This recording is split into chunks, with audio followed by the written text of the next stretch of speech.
UFO culture had been fueled intentionally by Pentagon disinformation that spanned decades? That's the question posed by a new Wall Street Journal story. It's reverberating throughout the UFO community tonight. The article is titled "The Pentagon Disinformation That Fueled America's UFO Mythology," and it alleges that the U.S. military knew that UFOs weren't from outer space with aliens on them, but instead spread those rumors for decades. Why? Because it helped the military hide top-secret programs they were working on from the public and from America's adversaries. UFO skeptics have suggested for years that the UFO question may tie back to Pentagon disinformation. This article raises the question of whether some of the biggest names to come forward in recent years, like Pentagon whistleblower David Grush, could have been fed some of that fake information about UFOs and top-secret UFO programs. While our government's official position is not to speculate on this subject, we can choose to let our minds explore other possibilities, to use our imaginations. For if we consider that astroscientists agree on one point, that the possibility of life elsewhere is not only quite probable, some feel it is there without a doubt. Let us suppose then that these objects are real space vehicles, extraterrestrial in origin, and not an illusion of the mind.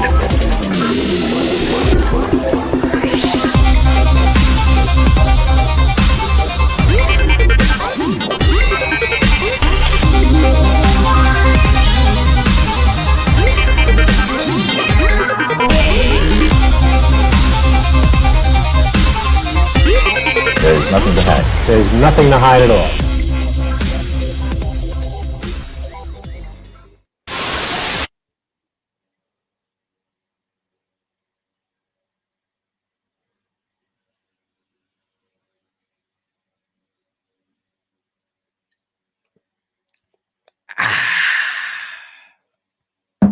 It is damn good to be back home. What's going on, guys? Ryan Sprague here from Somewhere in the Skies, and welcome to Somewhere in the live stream. I got a lot to drink about tonight. We all do, guys. Oh boy, this is going to be the show of shows. That is for damn sure. Hello to everyone in the chat. Fusey Electron, Kurt, Donnie Falls, Robert, Dalen is here. I saw Michael Huntington, Pat Gallagher is here as well. James Craig, as always. Who am I forgetting? Let me go up here a little bit further. I just want to say hi to you guys because I wasn't able to do it last week during our live. Hello to Let's Talk Tech. Welcome, welcome. I think I know who that is. I recognize that profile photo. Welcome, guys. It's so good to be back. I'm back home after a almost 3-month stint in Canada and the United States. I'm back in the studio, as it were. You see this wonderful UFO art on my wall that Suzanne got for me. You see a brand new addition to the studio here, a Fate magazine.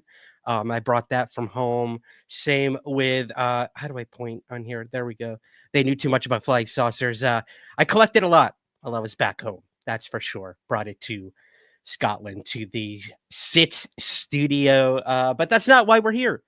We're here to talk about all the latest UFO news and have a conversation about it. And it's going to be a conversation. That's for sure. It seems that ufology exploded while I was gone. So it's good to be back. It's good to be back.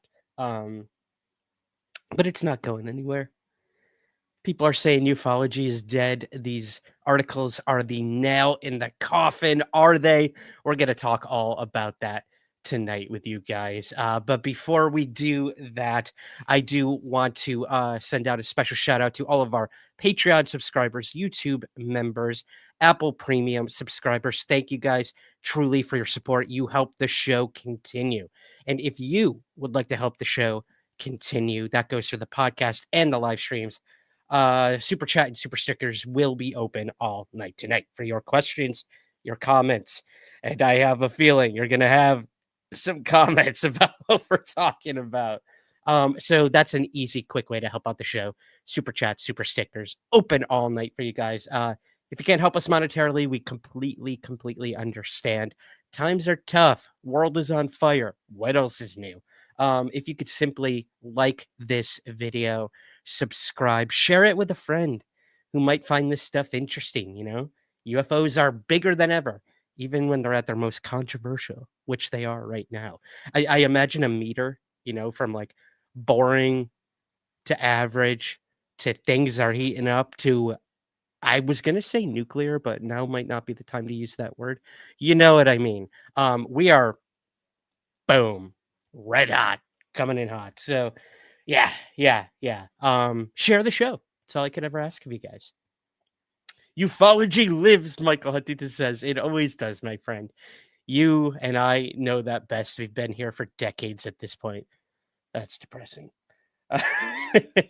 We've been here for decades. We've seen this ebb and flow. We have seen ufology die a many different deaths and come back to life. In fact, I wrote an entire essay on that very topic in the book UFOs Reframing the Debate. You can find that on Amazon right now, edited by Robbie Graham with essays from all of the ufologists back in the day. I want to say that book came out like right before 2017, before the big Pentagon story broke. And we are trying to think of new ways to think about UFOs. And my article was about how ufology dies time and time again, but always finds a way to come back.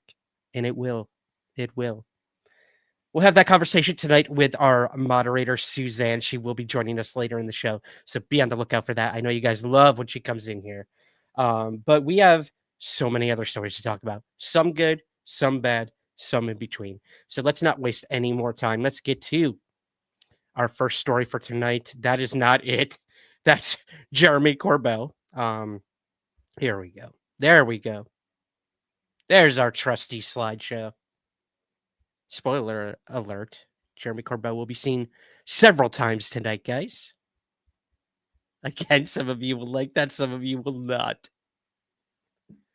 I love when Suzanne is on. Me too. Let's Talk Tech. I love having her on. She is a wealth of information, and she will be in the chat with you guys tonight as well. So be sure to say hello to her. And yeah, let's get this thing going. Our first story tonight brings us to Fort Meade, Maryland. 2 new exhibits at the National Cryptologic Museum, from extraterrestrial communication to remote viewing. This is pretty darn cool, if you ask me. So, from psychics to extraterrestrial communication, new temporary and permanent exhibits at the National Cryptologic Museum in Fort Meade, Maryland are now open to the public for free. So if you live in the United States, if you want to travel to the U.S., if you live anywhere near Maryland or like the D.C. area, you can head on over and go to this museum for free.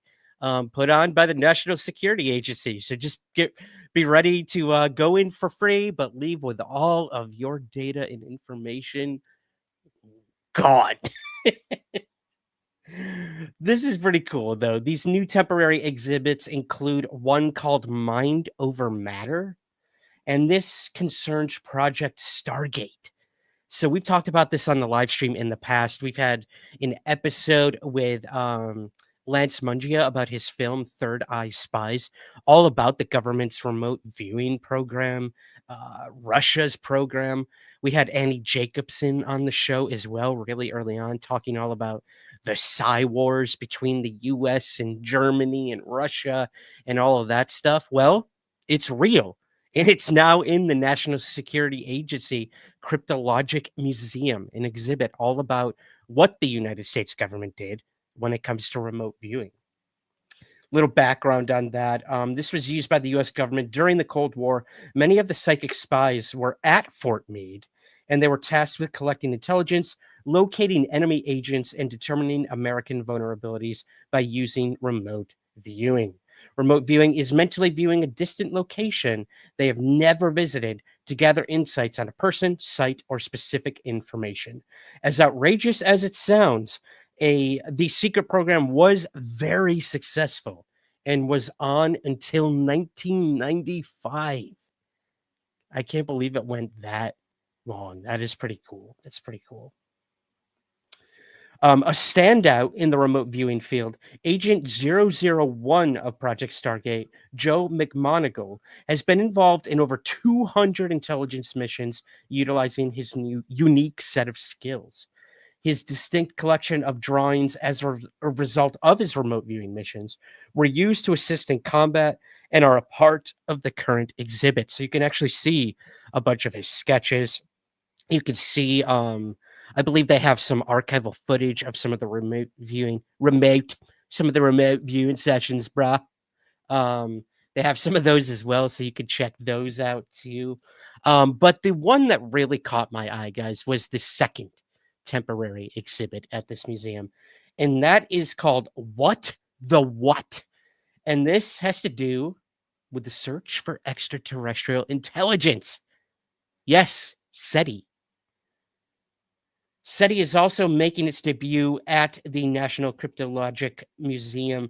The museum created a theater room for guests to watch a video about the search for alien life and how researchers go under the sea to make connections, which is hilarious. I totally didn't see that sentence in my notes here, but that's going to be our next story.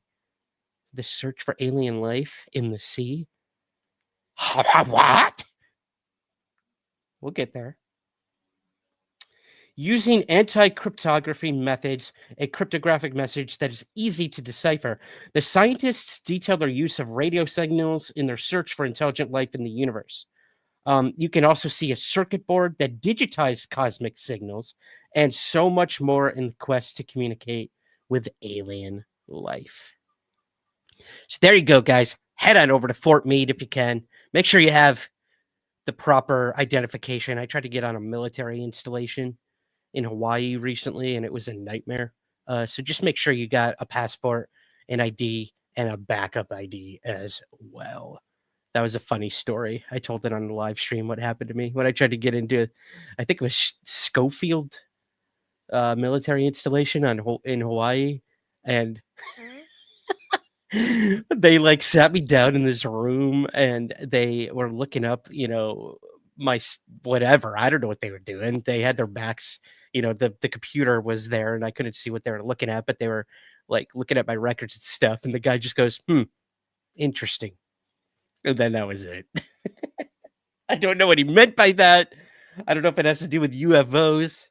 I don't know. Or the Russian spying that I've been doing for the past 5 years. Wait, did I just... Oh, shoot. You didn't hear that. Anyways, speaking of SETI, let's continue on the SETI route, guys. Ooh, that scotch is rough. Where is this from? I mean, it's from Scotland, but... Oh, come on. It's never good when they don't tell you where. Distilled in Scotland. Thanks, guys. That really narrows it down. Anyways, the scotch is rough. What was I saying? Oh, SETI. Oof, I'm on one tonight. Get ready. SETI. You ever heard of whale SETI? You have now. This blew my mind.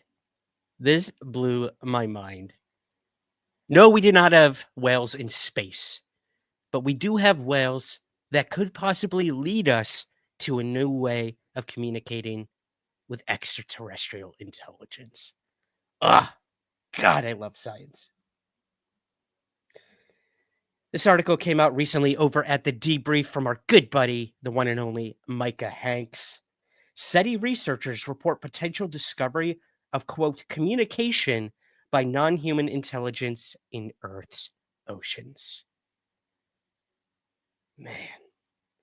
For the first time ever, scientists have documented a unique behavior in the animal kingdom that provides new insights into non-human intelligence and potential clues in the search for intelligent life from other worlds. The discovery made by scientists with the SETI Institute in collaboration with scientists at the University of California at Davis involves large bubble rings produced by humpback whales. Researchers say this behavior, which had never been significantly studied until now, could represent a unique form of interspecies communication.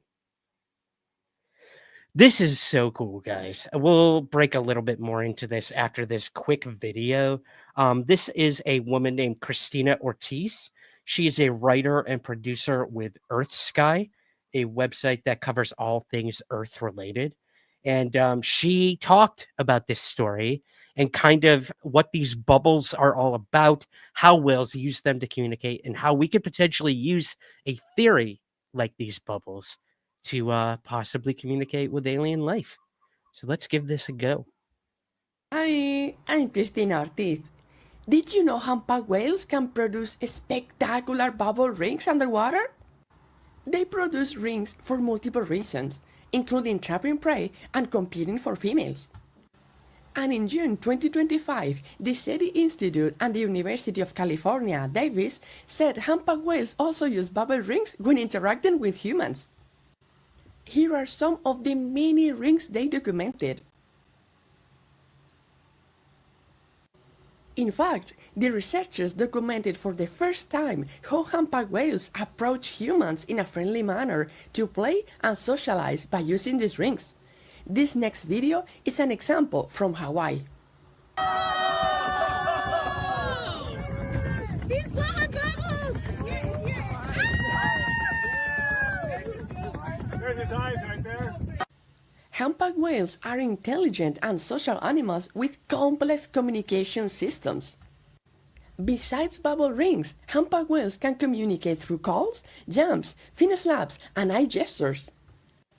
But why is the SETI Institute, which searches for extraterrestrial intelligence, studying whales?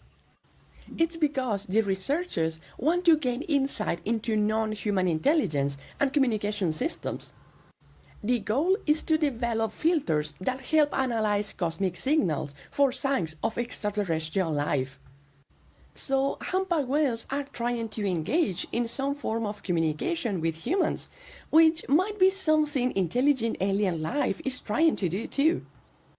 Will these whales become a key factor to finding intelligent life out there?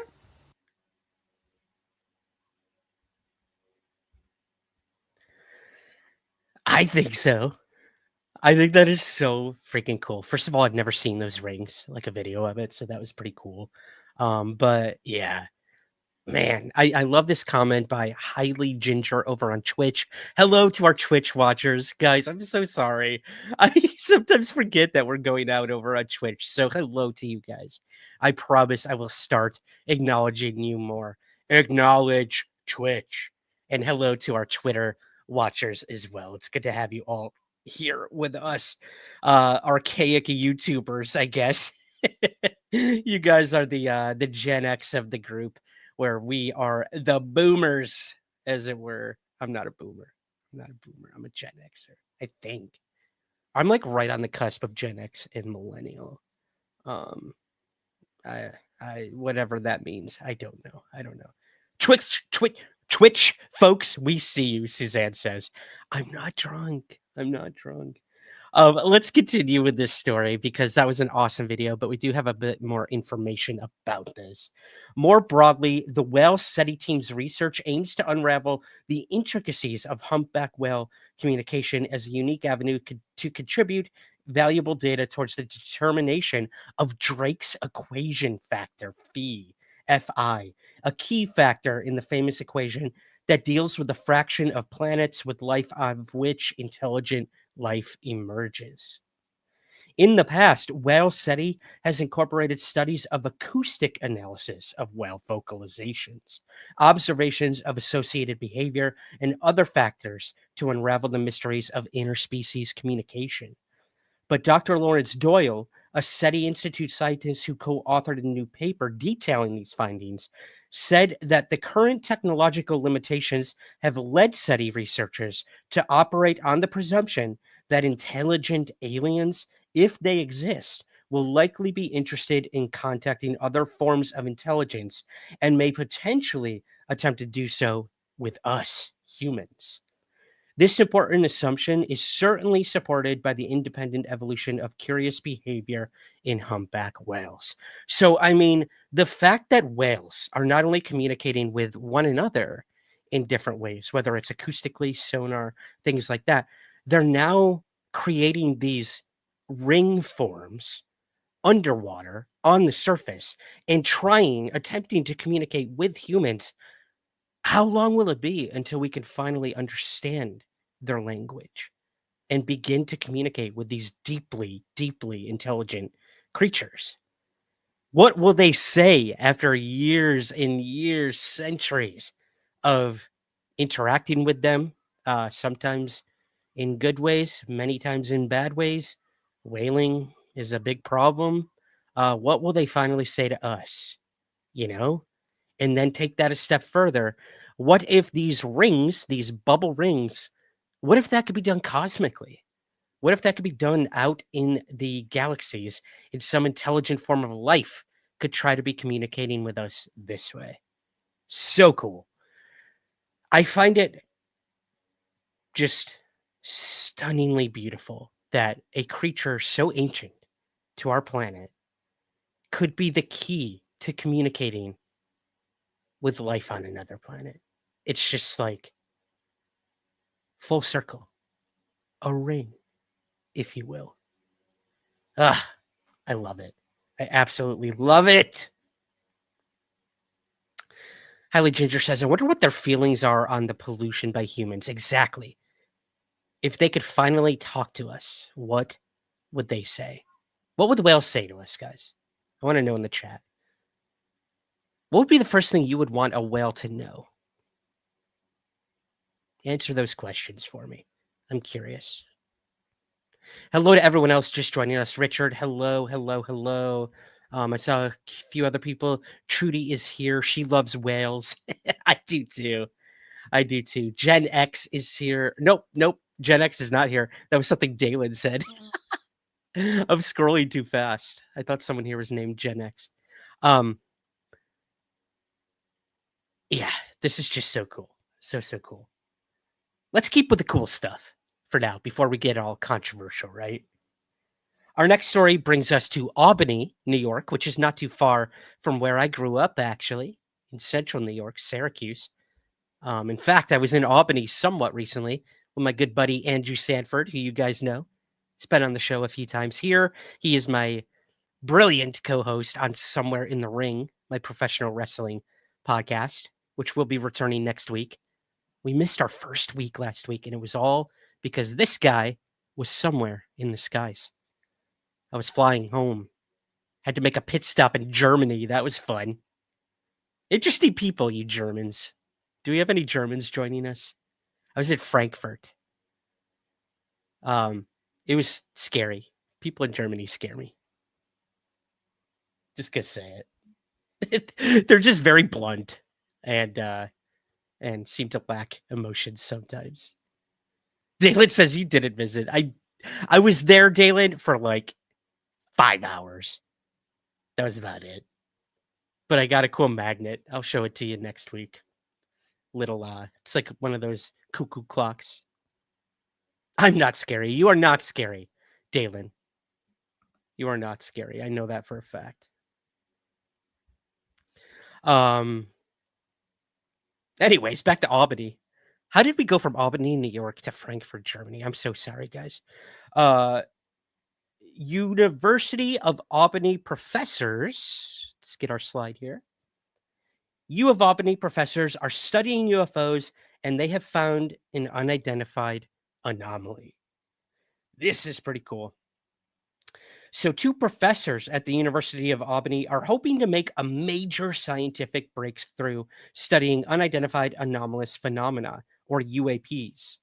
They recently published their findings in a journal where they said there was one object they could not identify. So I'm going to go ahead and play this clip from the local news. This comes to us from News 10 in Albany, where we'll get to know these professors a little bit more, the methods, the methodologies, the instrumentations they are using to try to study UFOs. And we'll get a bit more insight on this story on the other side. Let's give this a watch. Tons of equipment, including infrared light like you see right here. 2 physics professors at Albany are breaking new ground in a new scientific study. UAP, formerly known as UFOs, have been in the popular culture for about 80 years now, and they've never really been studied scientifically carefully. Matthew Shadegas and Kevin Knuth teach physics at the University at Albany, but right now they're doing more than just teaching. These are some of the images that we took. They're trying to create a scientific field around the study of unidentified anomalous phenomenon, also known as UAPs. The team tested their methods for the first time in 2021 in Laguna Beach. So we set up a series of cameras, both visible light, ordinary cameras, as well as infrared cameras as well, to get temperatures of objects. And what they found just got published in June. Most things we're able to identify, like helicopter, a drone, a paraglider even. We can see a little person. But there is one thing neither scientist can explain. This is video from their research. Just have a few dark pixels. This is infrared, so that represents the temperature. But it's really strange. It represents a color that doesn't seem to be any of the standard hot or cold colors. And it only exists for a few frames, and it's a small collection of pixels. And the shape and behavior are not readily identifiable as a plane or drone. But all that considered, Shadegas says it's possible this speck could just be a camera glitch. You can never be sure that you've got a complete list of mundane objects, so it's very tricky. With new technology and more scientists, they're hoping to find that out. We need people, we need other scientists to get interested and do their own studies then, and create a web of people who are working together. There you go. There you go, guys. Our boys over in U of Albany are killing it. Knuth is a good friend of the show. I've spoken to him several times. I also am aware of the work by Shadegas too. Both of these guys worked with UAPX back when that was a thing. I don't know if they're still a thing. I don't know if that group's still going. They might work with the SCU now. There's too many groups. Too many groups, too many acronyms. Sounds like the government, but it's not. These are independent groups studying UFOs, and that's what we need. I commend all of them. I love all of them, and they're doing fantastic work, including these two. I had a moment where I was watching that clip, and it's surreal to me that we're talking about this in a university setting. I've brought it up on the show many times before. I won't harp on it. Universities are more apt to talk about UFOs now more than ever, in many different ways, sociologically, scientifically, religiously, psychologically. It's just never in a million years did I think we'd get to this point. And now you have these guys doing this. You have the Galileo Project working with all of these Harvard people. The list goes on and on and on. And I just think it is so, so cool. To continue with the story, the team tested their methods in the field for the first time and reported their findings as part of a special edition of the high-impact peer-reviewed journal Progress in Aerospace Sciences. Shadegas would state that, quote, following on the recent Joint Congressional Subcommittee hearing on UAP, the study of UAP is slowly moving from the fringe to the mainstream of scientific study. As this progress moves forward, it's critical that future study of UAPs follows a rigorous, repeatable method that can be tested and confirmed by other researchers. We aim to establish a roadmap for these efforts with this paper. Now, what's important is this next paragraph here. The article, The New Science of Unidentified Aerospace Undersea Phenomena, aims to clarify the current and historical scientific narrative around UAP and highlight that UFOs are long-standing global phenomena that have been observed and recorded for over 150 years. Knuth would add to this, saying, he was the lead author of the article, mind you, Kevin Knuth. He would say more than 30 other researchers from around the world took part in this paper. That is the key right there. 30 people took part in this. This wasn't just two ambitious UFO nuts who happened to be professors, who happened to have degrees in scientific study, doing something like this. Like, this was a joint effort by many, many people, and this is what we need. Peer-reviewed papers. Look, they found an anomaly. Go watch A Tear in the Sky, the documentary. We had Caroline Corey, the filmmaker who made that documentary, on the show. You can find that in the archives, guys. Go back and look for that episode where she talked about this, that they did capture an anomaly while they were there, this weird anomaly that almost looked like the sky had been ripped open and it was leading to another dimension almost. Hence the title, A Tear in the Sky. Now, both Knuth and Zedeckis both say, you know, it is very weird, this anomaly that we captured with our thermal cameras and whatnot, but it does not mean it's alien. It could be an anomaly within the camera itself. There are many different prosaic explanations for it, but not one they have found yet. And they put this in the paper. So that means it had to get by at least 30 other people who looked at that and said, yeah, we have no idea what's going on there. So interesting to say the least. Knuth would state, quote, given the longstanding global nature of the UFO question, the air safety and security implications of their presence, and the potentially profound importance of their nature, studying and understanding these phenomena is of great and urgent importance. I would have to agree. Cheers, gentlemen. Good luck with your work over there at University of Albany. I hope that I can get there soon. I always come to Albany to see wrestling when they're in town. Monday Night Raw, Friday Night SmackDown. Maybe I could hop on over to the university and say hello to these guys. Give Kevin my best. And yeah. Great work over there. Great work, guys, if you happen to be watching this right now. Okay. Let us move to our next story. This is a cool one. We got some more pilot UFO encounters on record, guys.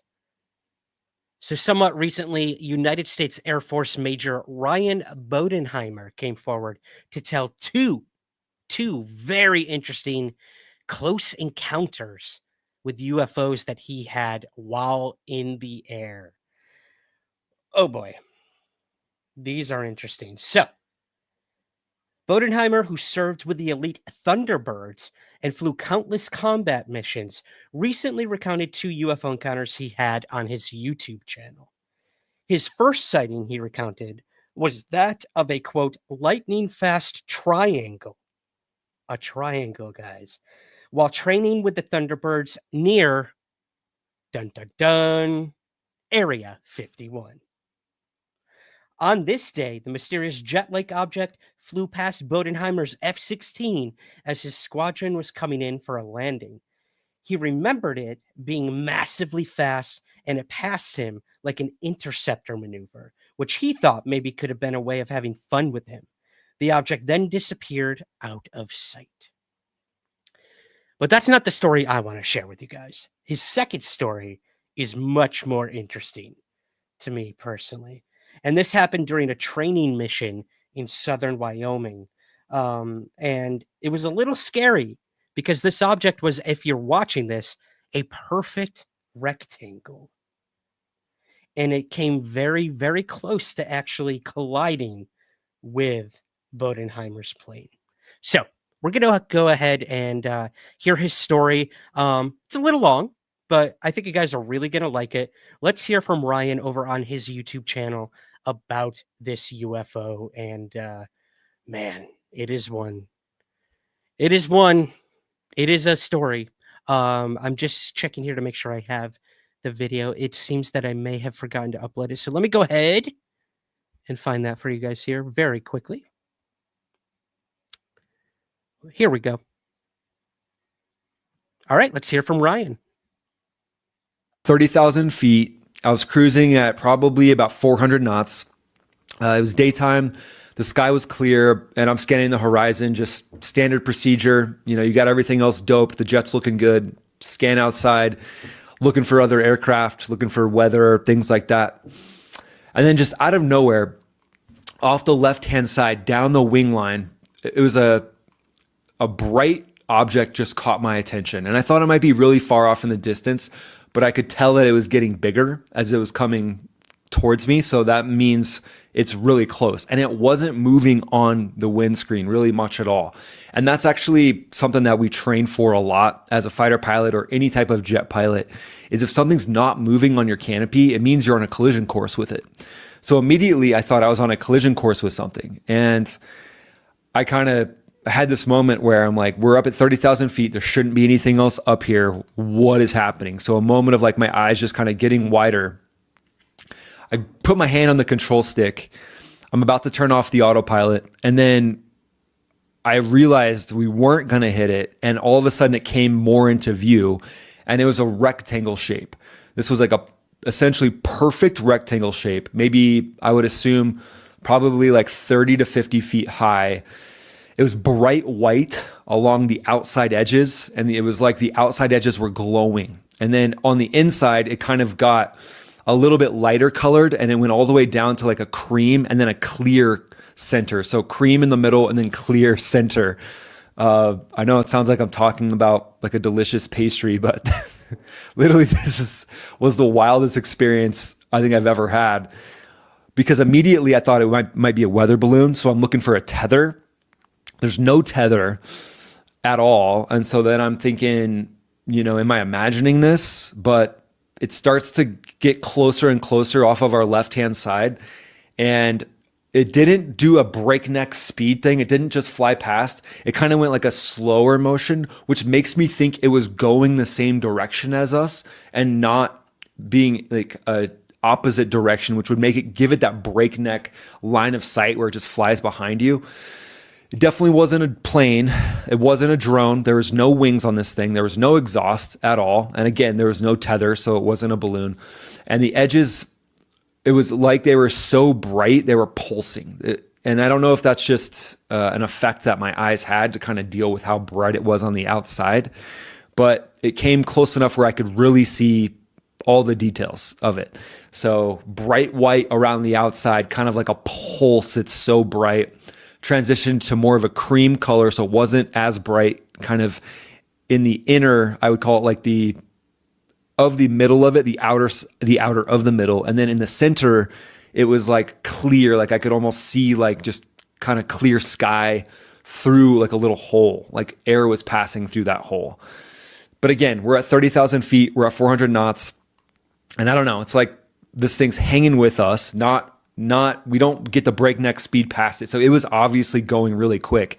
But the crazy thing is, so there's no contrail, there's nothing on our weather radar, no static on the radio, and it's completely flat planed. So aerodynamically, this thing shouldn't be going close to 400 knots, right? I mean, if it was oriented down and it had a small sliver going through the slipstream, that would make more sense to me. But it really was defying any type of aeronautic laws that I've learned of. And for a rectangle to be like a barn door, just kind of flying through the air, was a wild experience. I just want to pause it right there and let that sink in, guys. The fact that this rectangle was like right side up, in like flat, not aerodynamically going with like the wind thrust. Like, you know how like race cars, one race car will get behind another perfectly and use what they call like the draft. And they'll actually like, it makes the car go faster behind it because there's no wind force coming at it because there is an object in front of it. It reminds me of that.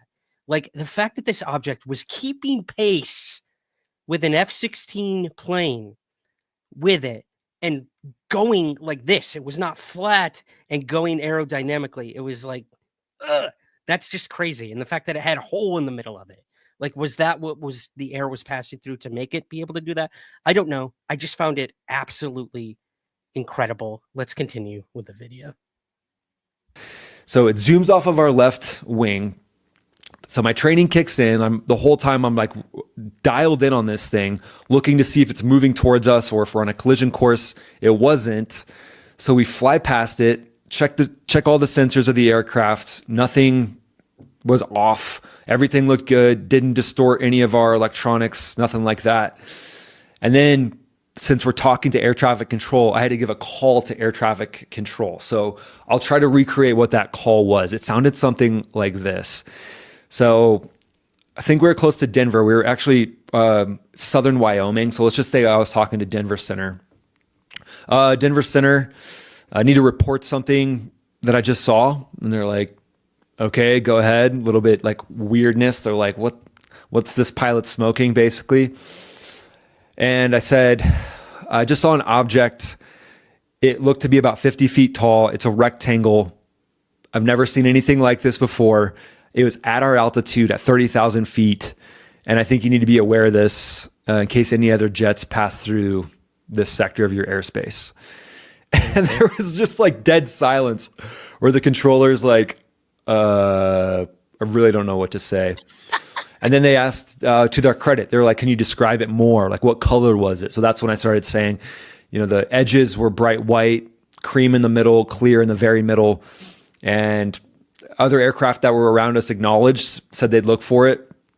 I never heard anything about it. I did see there was a report filed that showed like an anomalous object was spotted in that area around that time.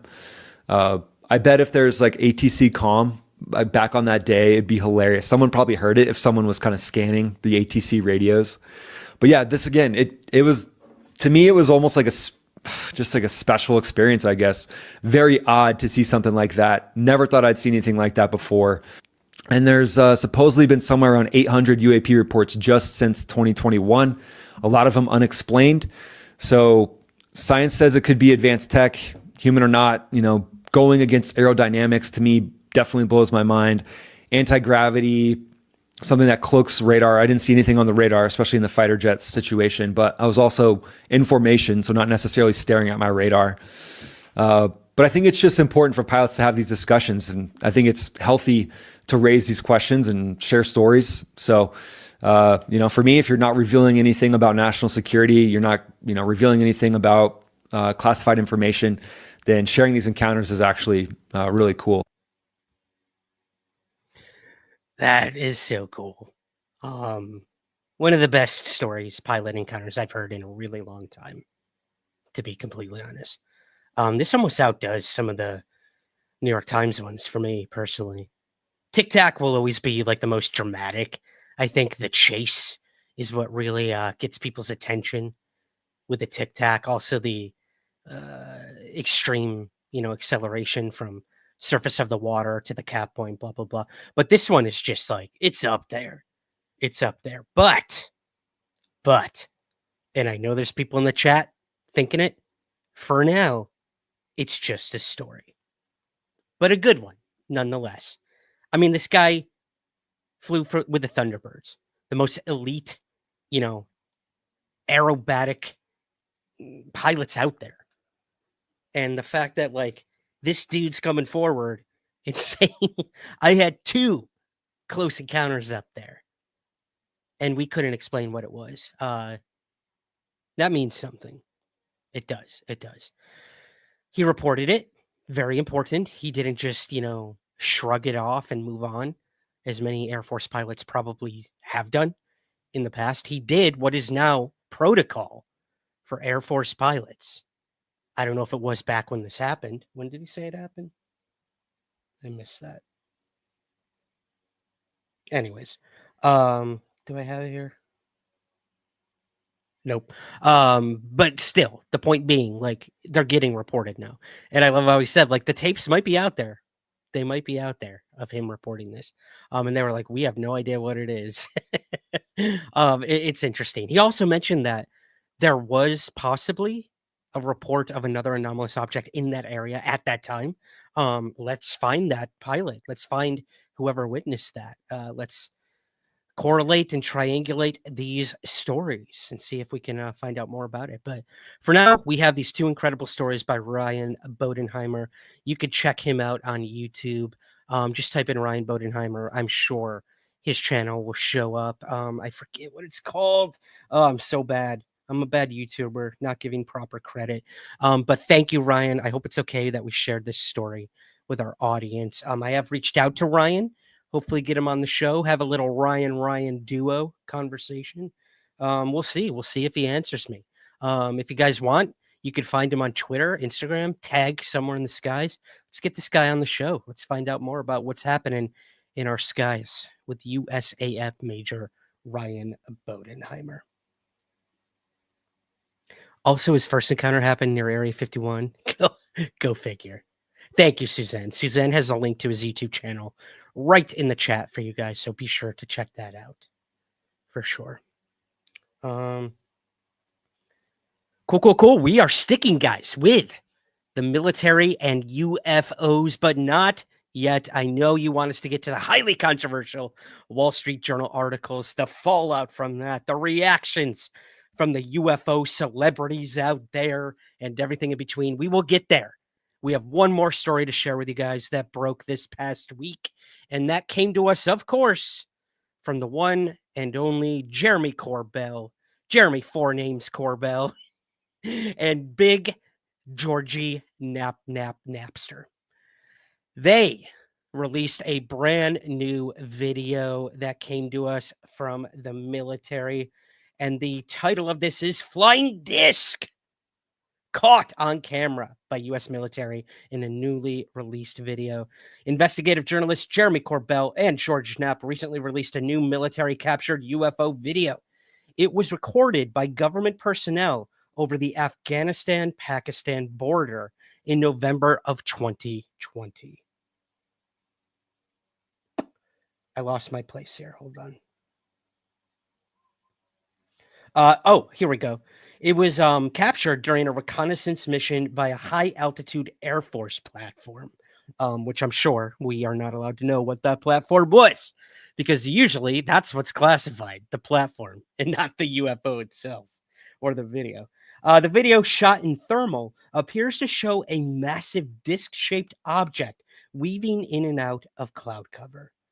According to Corbell, it was labeled a UAP by the Department of Defense and was said to have been navigating through the clouds intelligently. Let's watch the video. Let's go ahead and watch the video, and then we've got a couple clips here of Corbell talking about it to give us more insight. But let's watch it. See what you guys think.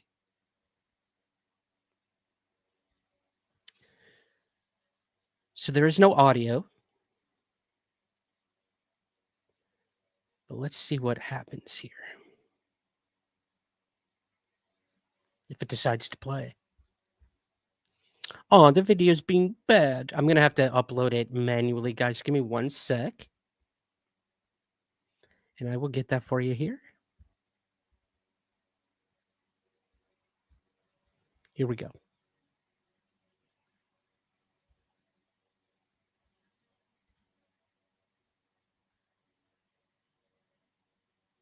Keep a close eye on the top left.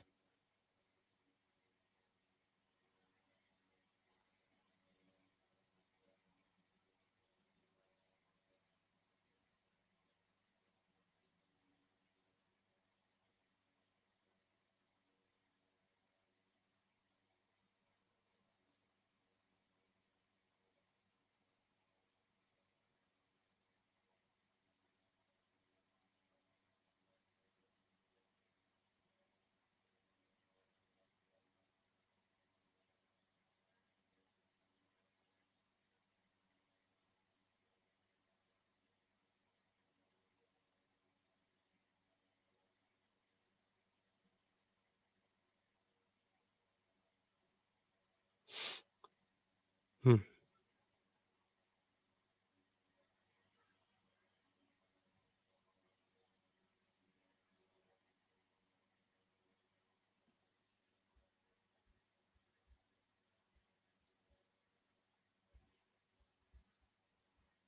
Okay.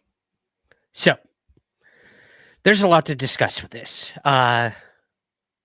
We need to keep in mind too, like this is from above. So we're not looking at like a beach ball per se from the side. We're looking at a round object from above, as if you were looking straight down at it. According to Corbell and the information he was given about the video. So one can deduce that this object is circular, disc-shaped, I guess, and it moved and or navigated through the clouds. It actually banked at one point, if you notice that, up in the left corner, banked and went through the cloud cover. It's interesting. Not gonna lie, this is one of the better and most compelling videos that these two have put out over the whatever those Baghdad Phantom things were, and the pyramids and all that. This one catches my attention. However, as usual, we don't have a ton of information about it. But let's go ahead and play this clip. Gotti Schwartz over at NBC had Jeremy Corbell on to talk about the video. And a lot of people are scoffing at this AI enhancement thing. Jeremy kind of talks about that in the video. It's hard because like the video is very grainy. They did release the raw footage. However, it's very hard to see. So when you go ahead and use AI to enhance something like this, it's going to exaggerate things. Like, for instance, like the white sort of almost like halo effect around the object wasn't there. That was done by AI to kind of further emphasize the object itself. So that's a problem. But, you know, I guess take what you can get. I don't know.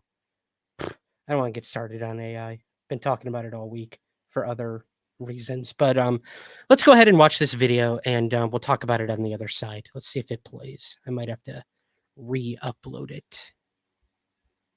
Screw it. I'm just going to re-upload it.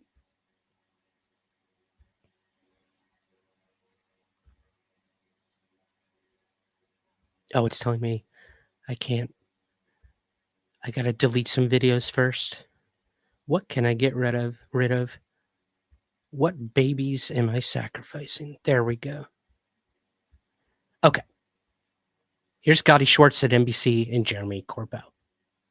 I've obtained and released with George Knapp thermal videos of UAP. Now, our government has admitted some of what we put out.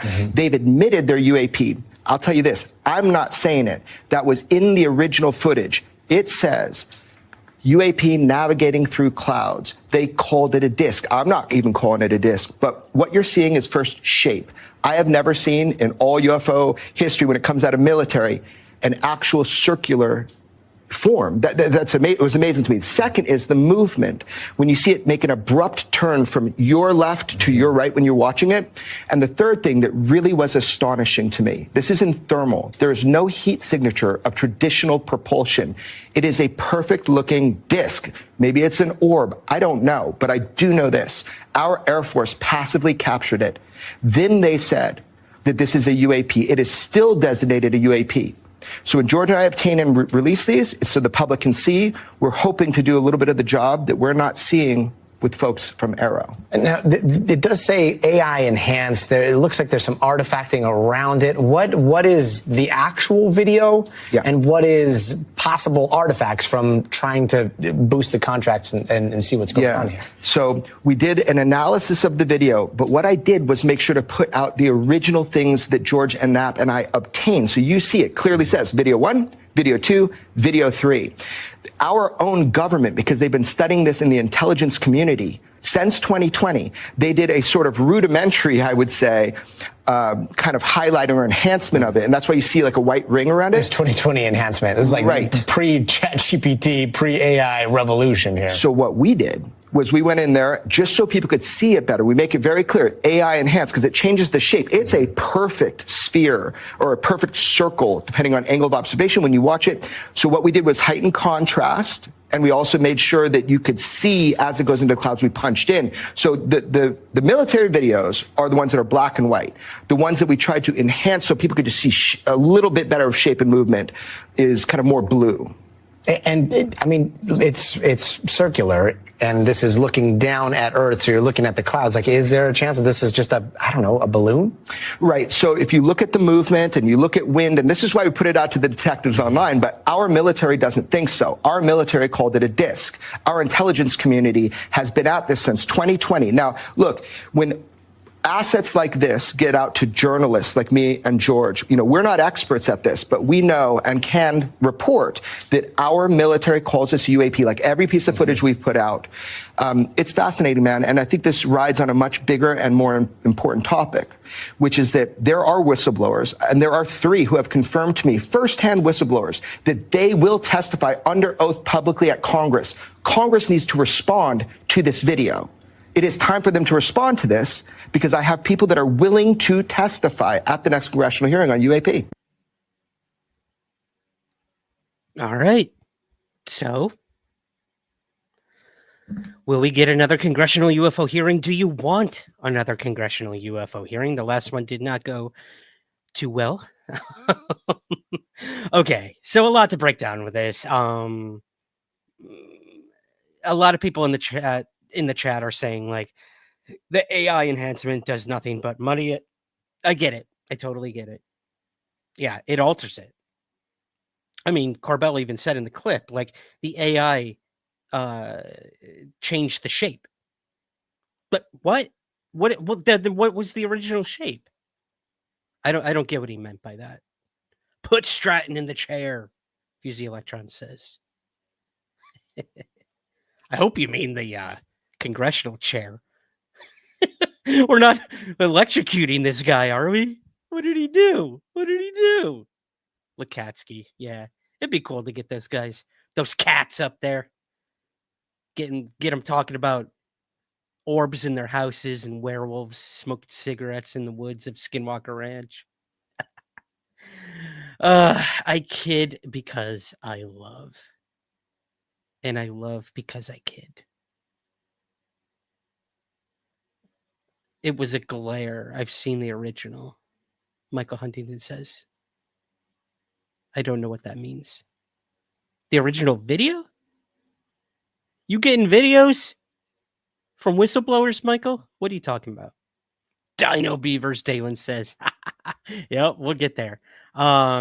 Anyways, interesting video to say the least, but we need more information about it. Maybe we'll get that in the future on the Weaponized podcast with George Knapp and Jeremy Fournames Corbell. Chris Bartell is in the chat. Hello to Chris, as always.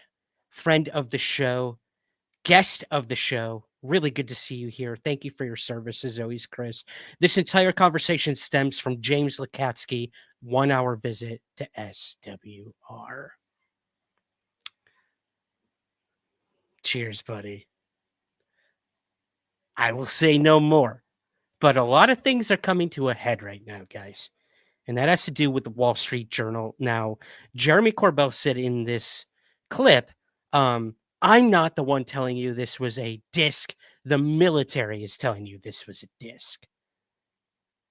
What if the military was lying to us? What?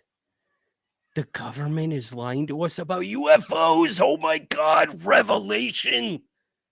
The clouds have parted. The truth has bestowed itself upon us.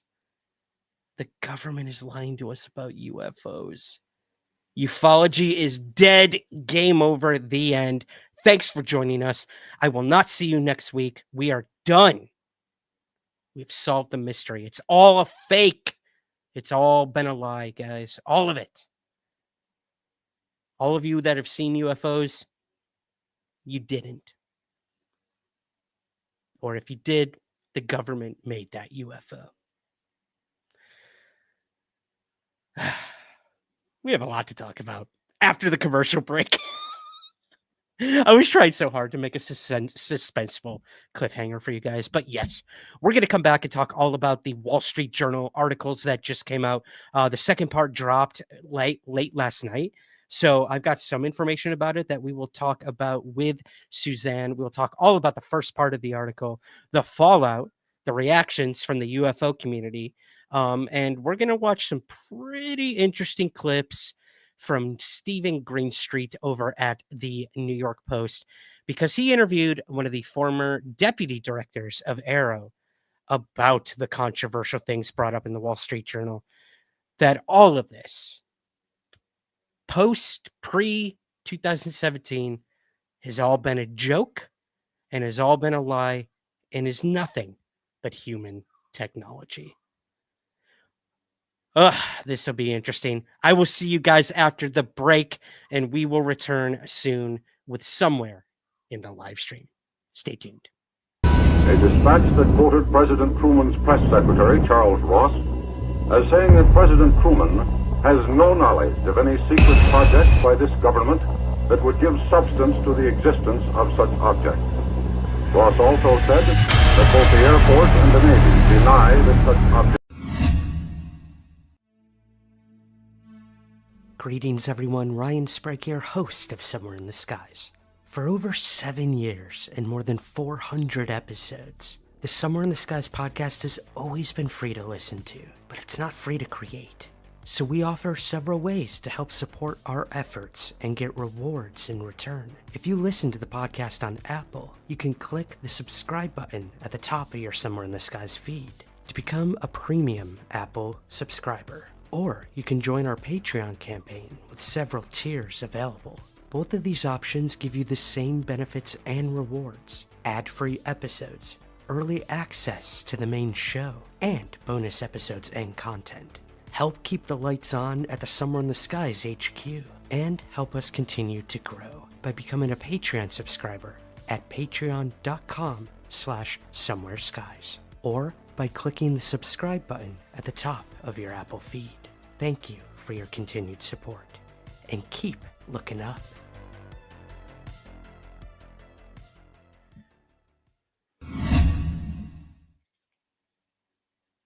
And welcome back to Somewhere in the live stream.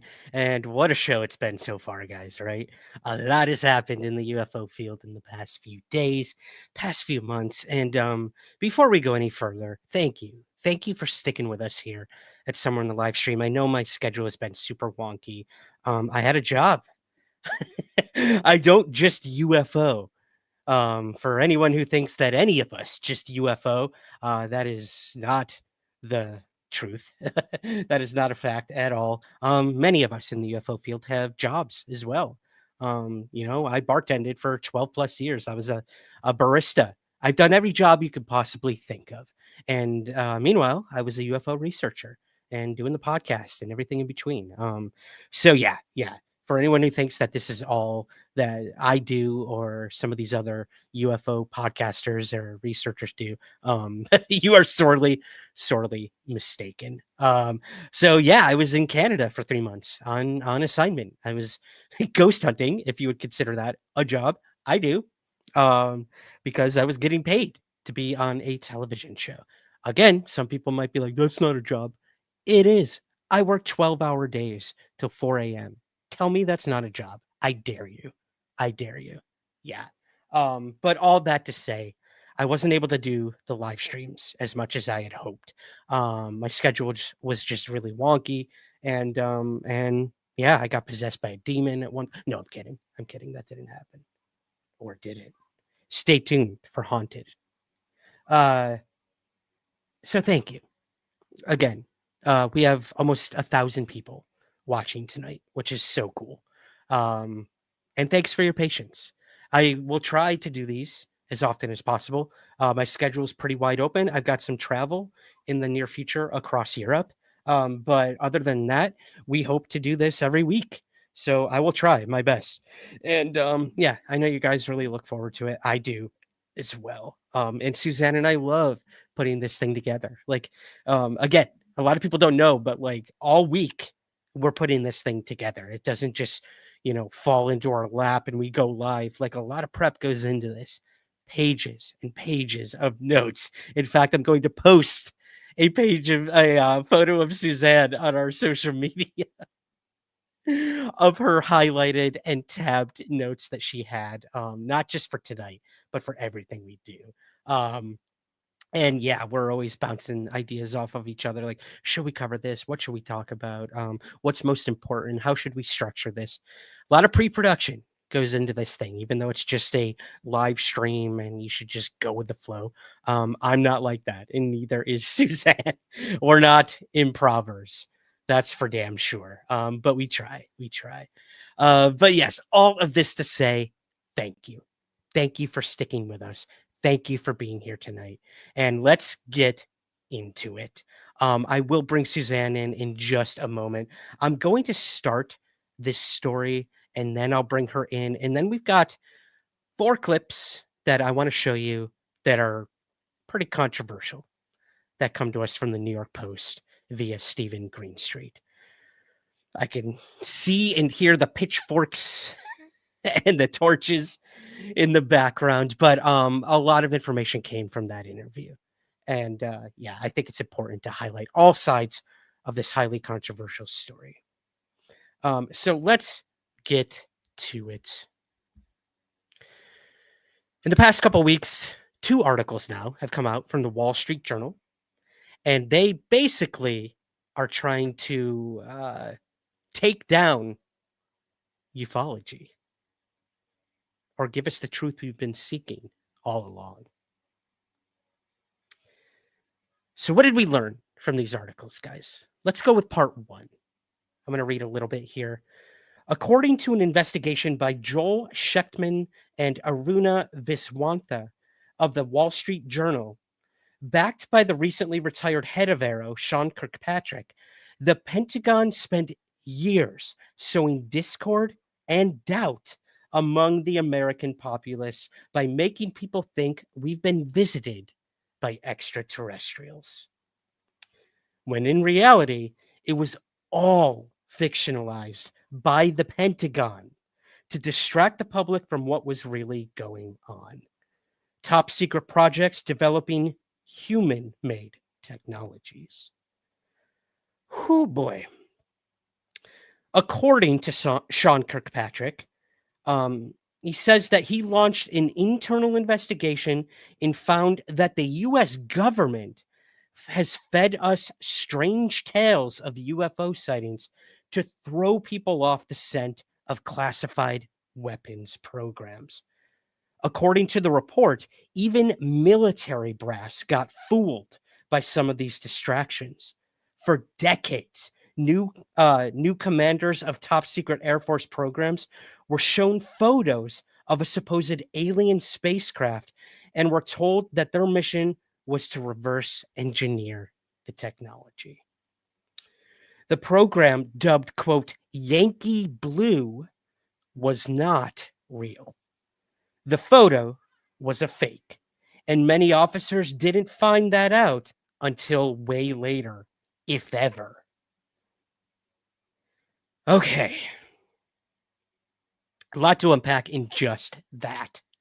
But I think we should watch these clips because what happened is the former deputy director of AARO, who worked under Sean Kirkpatrick and with Sean Kirkpatrick, Timothy Phillips, he retired.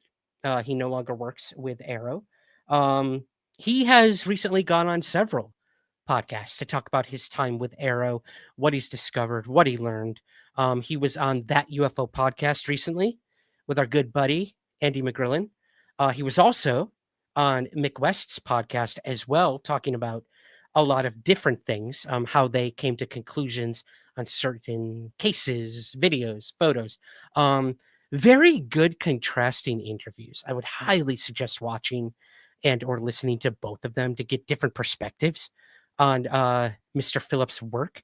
But probably the most controversial interview by Timothy Phillips came from Stephen Greenstreet at the New York Post, where Stephen kind of elaborates on the Wall Street Journal piece, what was brought forward, and it is now kind of coming to light, at least to me, that probably one of the major sources of the Wall Street Journal investigation was, in fact, Sean Kirkpatrick and Tim Phillips. I mean, you'd have to be an idiot to not think that after you watch these clips. So what I'm going to do is play this first clip with you guys. The first one, Tim Phillips talks to Stephen Greenstreet about, sort of the information that AARO discovered and whatnot. So I'm going to go ahead and kind of all of this stuff, that everything was fake and that even military people were fooled, and how this all rolls into what's going on now. So I'm going to play the clip, and then magically our moderator is going to show up after that, and we're going to start to discuss all of this, guys. So let's go ahead and watch clip 1 from the Stephen Greenstreet interview, and we will go from there. Let me go ahead and find it. Here we go. In the classified version of the AARO report is the discovery that the U.S. government was sometimes the source, creator, and promoter of false UFO stories. For example, some of the UFO whistleblowers who claim the government has a secret alien UFO program had actually been exposed to a fake program that was a prank to haze new Air Force personnel. I don't think this has gone public yet, but there were some embarrassing things that we discovered. And we had a lot of people, high-ranking people, very, very concerned and very sensitive that it could just bring discredit upon their agency or their service. How so? What do you mean, embarrassing how? Well, as you know, there was a false UAP program. It was an incident that started out in the Air Force. It was an anti-gravity motor that was developed from alien crash retrieval. It was hazing. It was a joke. It wasn't real. AARO discovered that for decades, the U.S. Air Force had a bizarre hazing ritual. When new people were brought in to manage top-secret Air Force offices, they were first given a presentation about a secret program that dealt with UFOs, and they were shown images of what the presenters claimed was alien technology. You would have been knocked your socks off to look at the alien space and the craft, and the way they did it was a Hollywood produced stuff. It was great. But AARO discovered that the images in the whole program was fake, a prank, and part of a hazing ritual. What happened is for decades, you probably had thousands of officers who never knew that was a fake SAP, and it got out into the wild, and you had a generation of officers that were briefed into this UFO exploitation program and didn't know it was just a joke or hazing. Phillips says he interviewed many of these officers who had never been told that what they saw was fake. Some of them still remain scared to death. I'll tell you, from talking to some of the witnesses, there was real fear, that what they saw or observed, they would be harmed if they shared that with us. No, they were scared to death and paranoid about, and we're just trying to understand the truth. And these people had sincere beliefs that there was some covert black cop, that if they revealed the truth about aliens, then someone's going to go out there and eliminate them. So these and witnesses, that was real. These witnesses are coming to you in their heart of hearts convinced that they've seen something alien, and in their heart of hearts convinced truly that they were risking their lives talking to you guys. Some individuals, yes. Phillips says he had to take this damning discovery to the Director of National Intelligence, Avril Haines. And she said, Tim, he says, could this, fake SAP be the basis for this persistent urban myth that the government has recovered and reverse engineered alien technology? She said, have you done a damage assessment? How many people believe that to be true? And I said, ma'am, I don't know, but we estimate thousands. After Phillips sounded the alarm, the Pentagon ordered the Air Force to shut down this bizarre hazing ritual in 2023. AARO wanted to include this shocking discovery in their public report, but the Air Force requested that they hold off. It was ultimately not included. A Pentagon spokesperson acknowledged that, quote, AARO had uncovered evidence of fake classified program materials relating to extraterrestrials, and stated this information would be included in AARO's next public report. But these pranked and hazed Air Force officials weren't the only victims of fake UFO images produced and promoted by the government. U.S. citizens were also targeted with government UFO disinformation. The government created fake UFO images to trick the public into thinking what they were seeing in the sky was alien and not actually their top secret aircraft. I don't think this has gone public yet, but there was a lot of misbehavior by our government early on. We built these UFO cover stories to protect what we were really doing. Okay. Oh boy, the chat is going. The chat is going.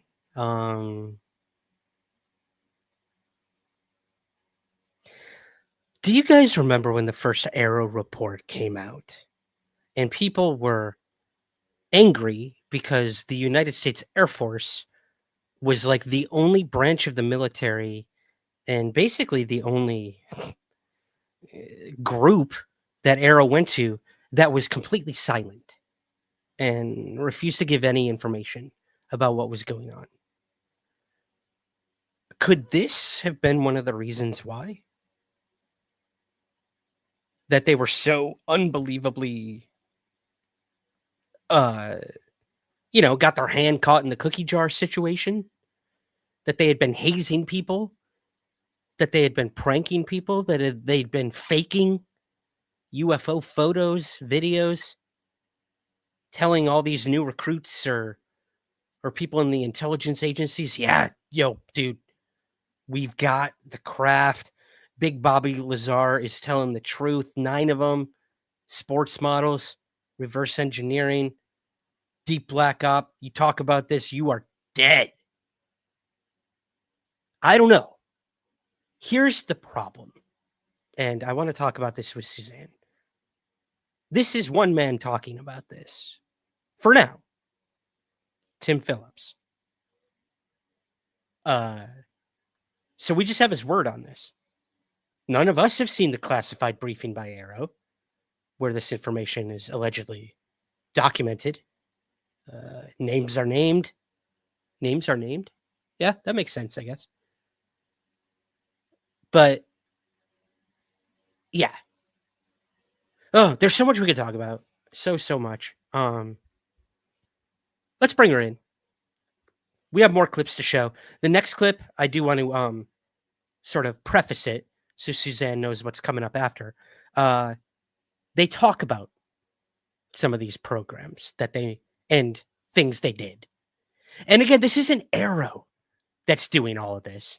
AARO investigated it, and they're the ones bringing it forward. So it's kind of one of these don't shoot the messenger sort of things. But at the same time, the article in the Wall Street Journal did not source anybody. So it's kind of this like feedback loop of uncertainty and ambiguity and trust me, bro mentality, which we're used to at this point, right, guys? I mean, that's literally what we live off of. Don't want to a lot of the time, but it's just the reality of the situation. But let's go ahead and bring Suzanne in and get her thoughts. So I'm going to say right now, behave in the chat. Hold it down for us, guys, while she comes in, because I know she's going to have a lot to talk about when it comes to part 1 of the Wall Street Journal coverage. Maybe a little bit about what Tim Phillips said in this first clip. And we will talk about part 2 of the Wall Street Journal that dropped. But let's get to part 1 first with these next few clips with Suzanne. Here we go. The one and only Suzanne Landers coming in hot like a pilot seeing a flying rectangle. What is up? Hi, everybody. Well, I'm agitated beyond belief. That's how things are. Yeah. Yeah, I'm so agitated over this whole Wall Street Journal thing. Why? I'm What's going on, lawyer Suzanne? on everybody. I'm mad. Okay. I'm mad. Sit on the therapy couch. Relax. Yeah. Have yourself some, I don't know, some herbal tea, and tell us why you're upset. I'm so mad. I was up half the night stewing around about this. I know. We were texting all night about it. I know. Sorry about that. No. Anyway, I think based on this first clip we've watched, where I would like for everybody to think a minute is basic critical thought concept. What does this piece of information, what does this video mean in the enormous scheme of data that we have? So put it in context, put it in perspective. They have taken this tiny little sliver of a tiny little sliver that's part of a tiny little sliver of enormous data. And they have come to this conclusion. And let me add this concept too, and I think it's probably why I'm agitated. The way that you prove to me that I cannot trust you as a lawyer is to tell me that you are a liar. Tell me you're a liar, and then turn around and tell me, but now I'm telling the truth. Now I'm telling the truth. No. That's not going to work that way on its own 2 feet. It may, in fact, be true. But right now, no way. Not going there. Yeah. It's like, okay, you're coming forward and telling us that all of this has been fake for 70 plus years, right, that it's all a mask for top secret military projects and development. But it's like, okay, so in that you basically just lied to us and have been lying for a really long time. But now we're going to told me you're a liar, and you've proved to me now that you're a liar. Right. Right. Well, and this just, the hypocrisy kills me, Suzanne, because it brings me back to 2017, when all of these older UFO researchers were whispering in my ear, don't go down this path with these intelligence people. Really? Do not believe them. And look, I'm not having some big awakening right now or revelation. Like, I'm not an idiot. I know that a lot of these intelligence people that have come forward that have said that they've been read into programs and this and that, I know most of them are full of shit, to be completely honest. But I don't believe all of them are.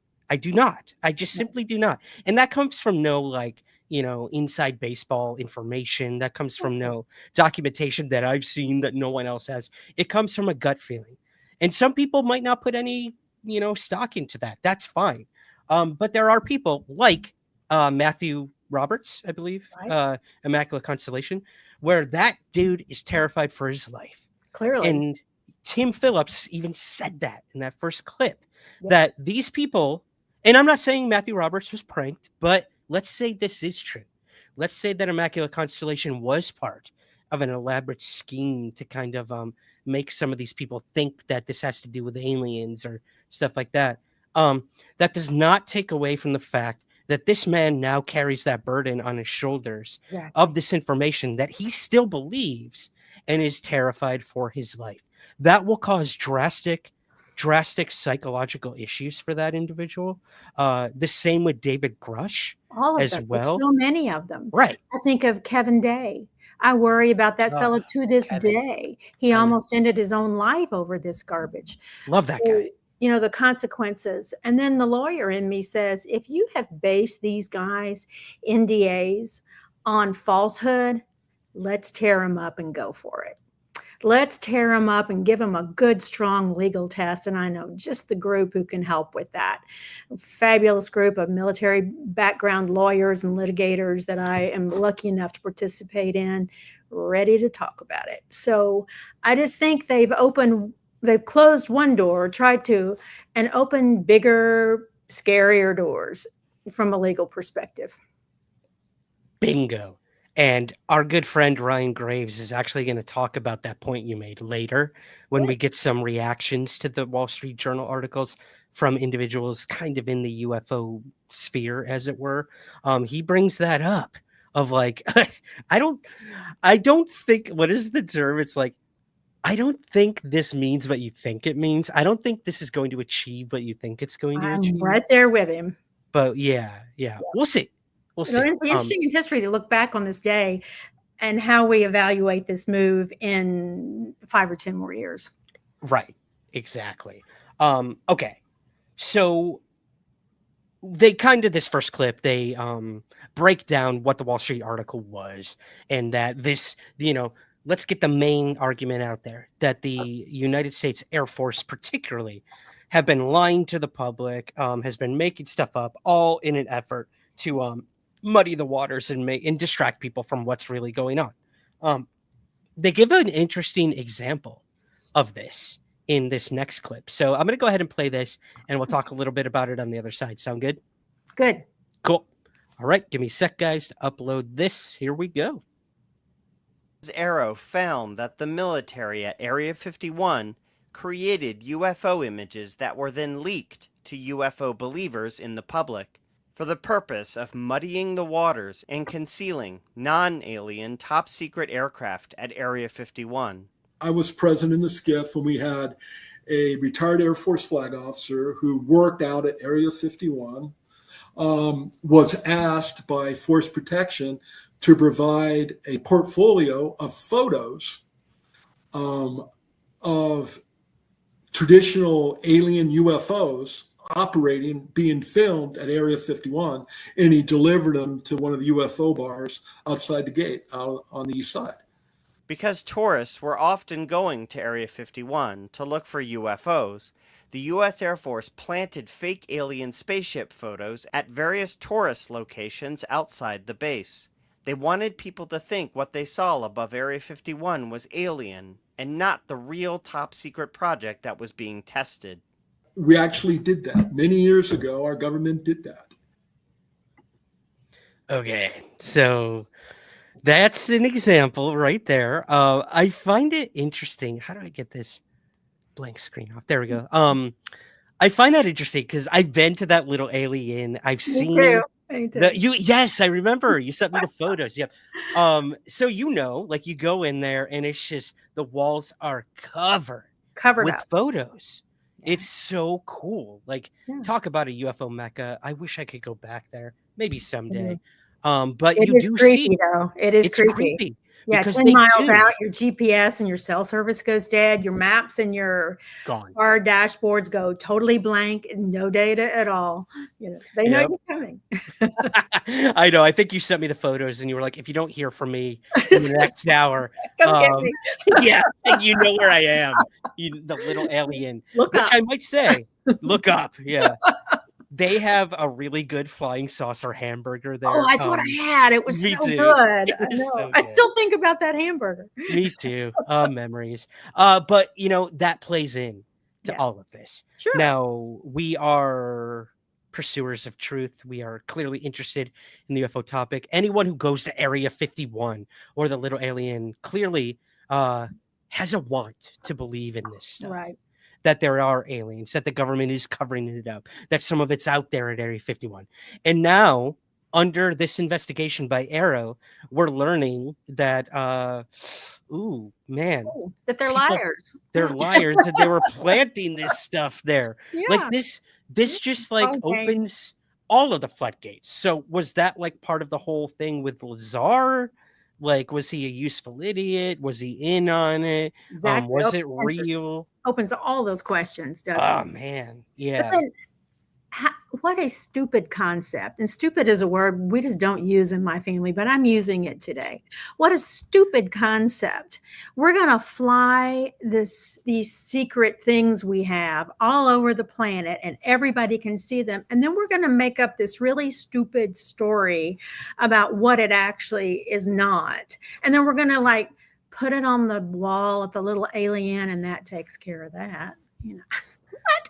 I don't understand the logic behind this stuff. Me either. If you're telling people or trying to convince people that it's alien, that's going to make more people go out there. Exactly. And look for you bought more trouble. You bought more trouble. I will tell you and our audience what I used to tell young lawyers when I was training them, which was, if it doesn't make sense, information's missing. A piece of your puzzle is missing. And that's how I feel about this Wall Street Journal thing, is that I don't know what the motive is. I don't see what the motive is. It will come clear in time. In time. Yeah. There may be some lawsuits between point A and point B. Oh man, that's the second time you brought. He's a brave enough boy to go do it, right? I feel like Suzanne is flexing those litigious muscles tonight. You're mad, and she's not gonna take it. Okay, so this next clip, I think, is where things are gonna get a little controversial. Now, one of the poster boys for a lot of this stuff would be someone like David Grush, but even more would be someone like Luis Elizondo, who is going to play a larger role in part 2 of the Wall Street Journal expose that we'll get to. But I want people to kind of keep these names and faces in mind with this next clip, because this talks about the agencies and the people who have come forward to say that they know about these programs. They've reverse engineered alien technology. And Phillips has kind of an interesting, perhaps even condescending response to that. But I'd like to hear what you think. But yeah, let's go ahead and play it, and we'll break this one down. So here we go. Clip 3, New York Post, Greenstreet and Tim Phillips, former deputy director of AARO. Here we go. All military UFO whistleblowers claim to have just seen photos or videos of UFOs. Some of the military officials interviewed by AARO claimed they actually saw alien spacecraft with their own eyes at top-secret military bases. What we discovered is often these people were not read into the programs. They had secondhand knowledge, or they were lawfully present at a test site. The guy was a forklift operator. He looks off and he sees something amazing.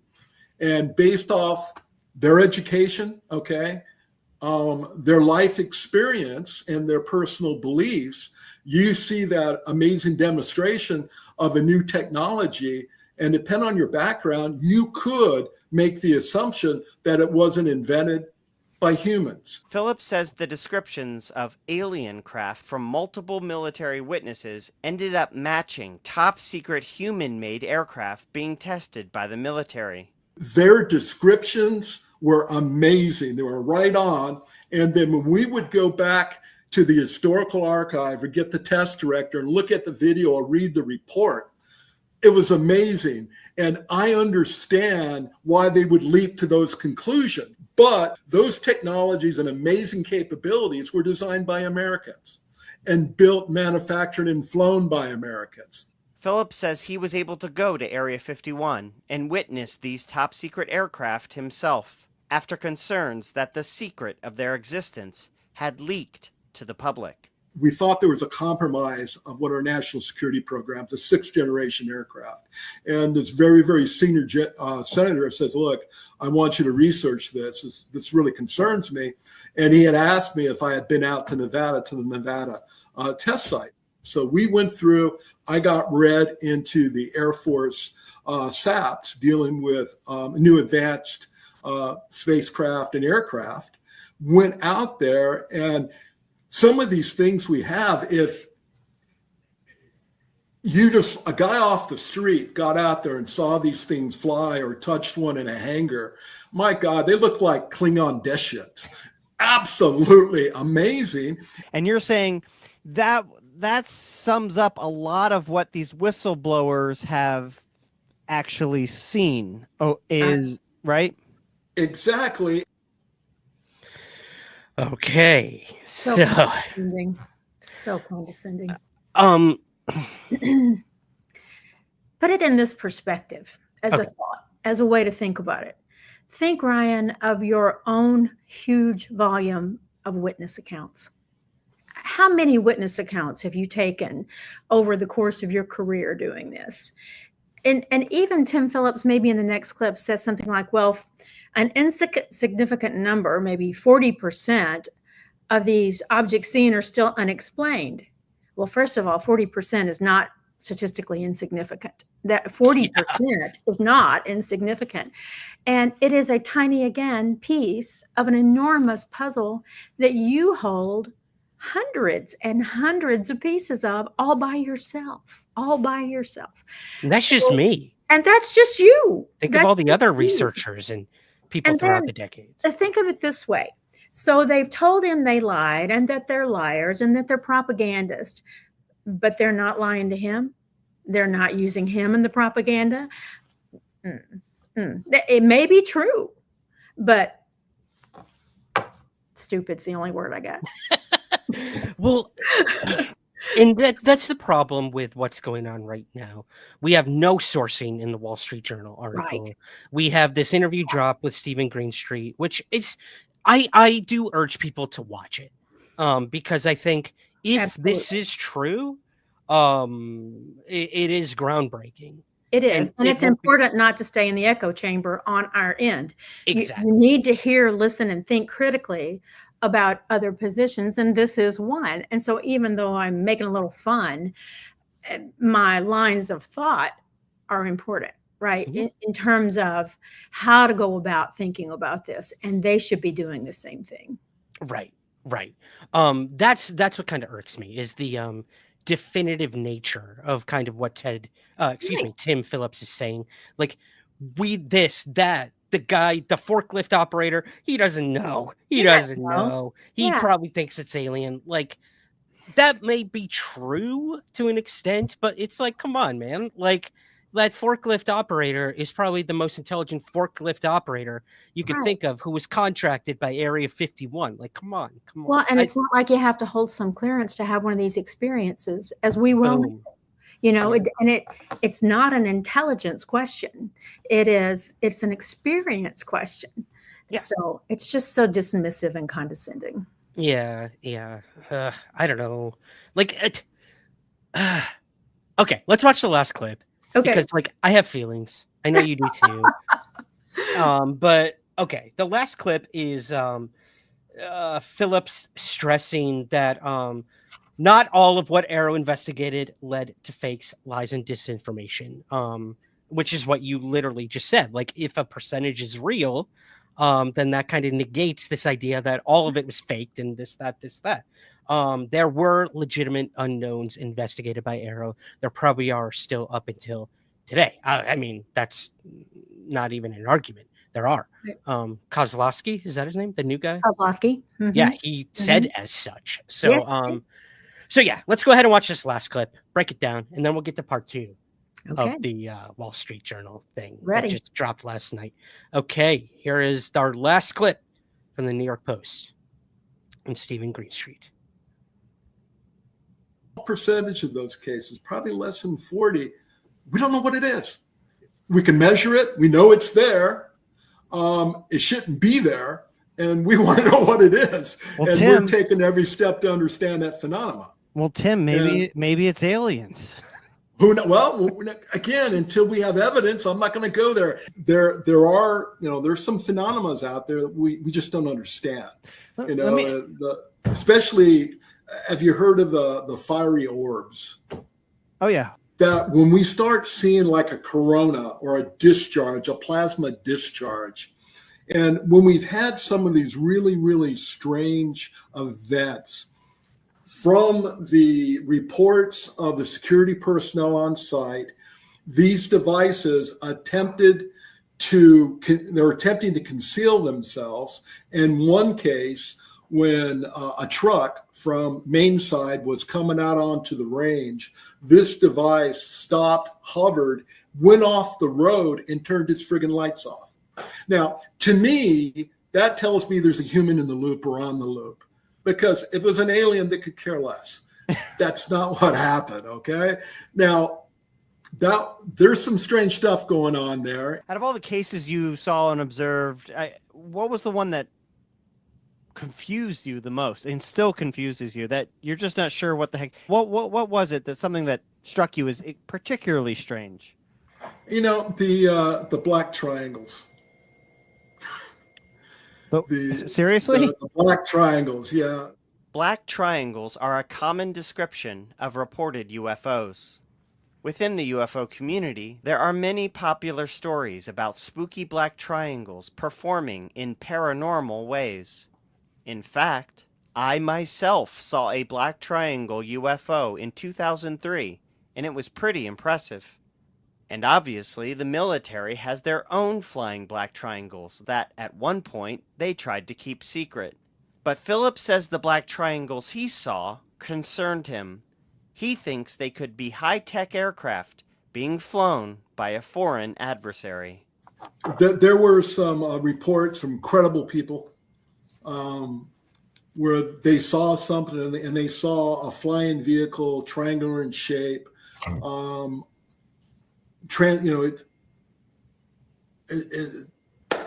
Just good performance coming off it. Not a huge acoustic sound.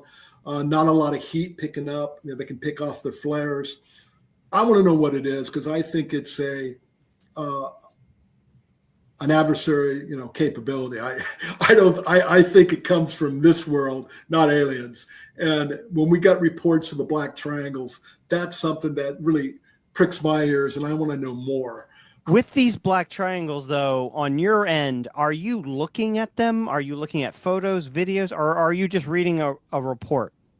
All of the above. Seriously? Yeah, a little bit of everything. Yeah, there are things that we, like I said, there's a small percentage of the cases that we have unusual, flight characteristics and performance or anomalies that we don't understand. And that's where you have that potentially disruptive technology or emerging technology that we need to understand. There are some spooky things and places they shouldn't be with performance characteristics that we couldn't duplicate today. So what is it? I don't know what it is, but we're going to find out. Wow. Well, I don't know what's scarier, if it's China or it's Martians, Okay. Yep. Yeah. Well, again, 40% is not statistically insignificant to me. It's huge. It's huge. It is an enormous number, and then this might be a good time to talk about Chris Mellon's tweet from either yesterday or the day before, but I think it was the day before. I don't remember if I sent this to you. It's one piece of paper you did not have to receive, I think. Here's what he says regarding the Wall Street Journal article. Every American should know that their government has confirmed the reality of UAPs. Specifically, U.S. officials responsible for analyzing thousands of military UAP reports submitted to the Pentagon have acknowledged data confirming the presence of intelligently controlled vehicles exhibiting technological capabilities that we do not understand and cannot replicate. These are not explicitly secret U.S. aerospace platforms. The Department of Defense has long been aware of the Air Force's disinformation program described by the Wall Street Journal, and clearly it has not altered their assessment of the UAP reality. So what then is the real significance of the Wall Street Journal story? And why would a front page article on UAP fail to mention the U.S. government's official position, conveying instead an impression directly contrary to the facts? I can't say it any better. Exactly. Yeah, that's a good point. And I think someone in our reactionary videos I'm going to play does bring that up, that but the government said UFOs are real, and now right, and now the military saying UFOs are not real. So what's the motivation? All this does for me is ask the next question again, right? Again, we get 5 questions answered, and then we have 20 more questions. Right. Following that, I feel like I'm It to me, it's like we're in a lecture hall in college, and 2 professors show up to give the same lesson, and they're both talking at the same time and contradicting each other. Right. And both are saying, I'm the one you should listen to. I'm the one you should listen to. Yeah. Class dismissed, and you're just left what the I don't what just happened? God. I know. What just happened? It is chaos. It's chaos making. What is good? Well, I'm gonna go smoke a doobie. That's what I'm gonna do. I'm gonna go get wasted with my use boys. the word stupid 42 times. Yeah, instead of listening to the military and the government argue over if UFOs are real. It's too late, guys. You already told us they are. Yeah, that ship sailed. That ship has sailed. For sure. Exactly. Thanks for bringing up that melon. Thanks for bringing up the melon tweet. I forgot about that. Yeah. So should we play the reactionary videos? Because I think there's some good things that were highlighted that we can play off of with that. Absolutely. These came out after the first article from the Wall Street Journal came out. So keep that in mind when we cover part 2 in just a few moments here. And then that's it. I promise, guys. Let's see here.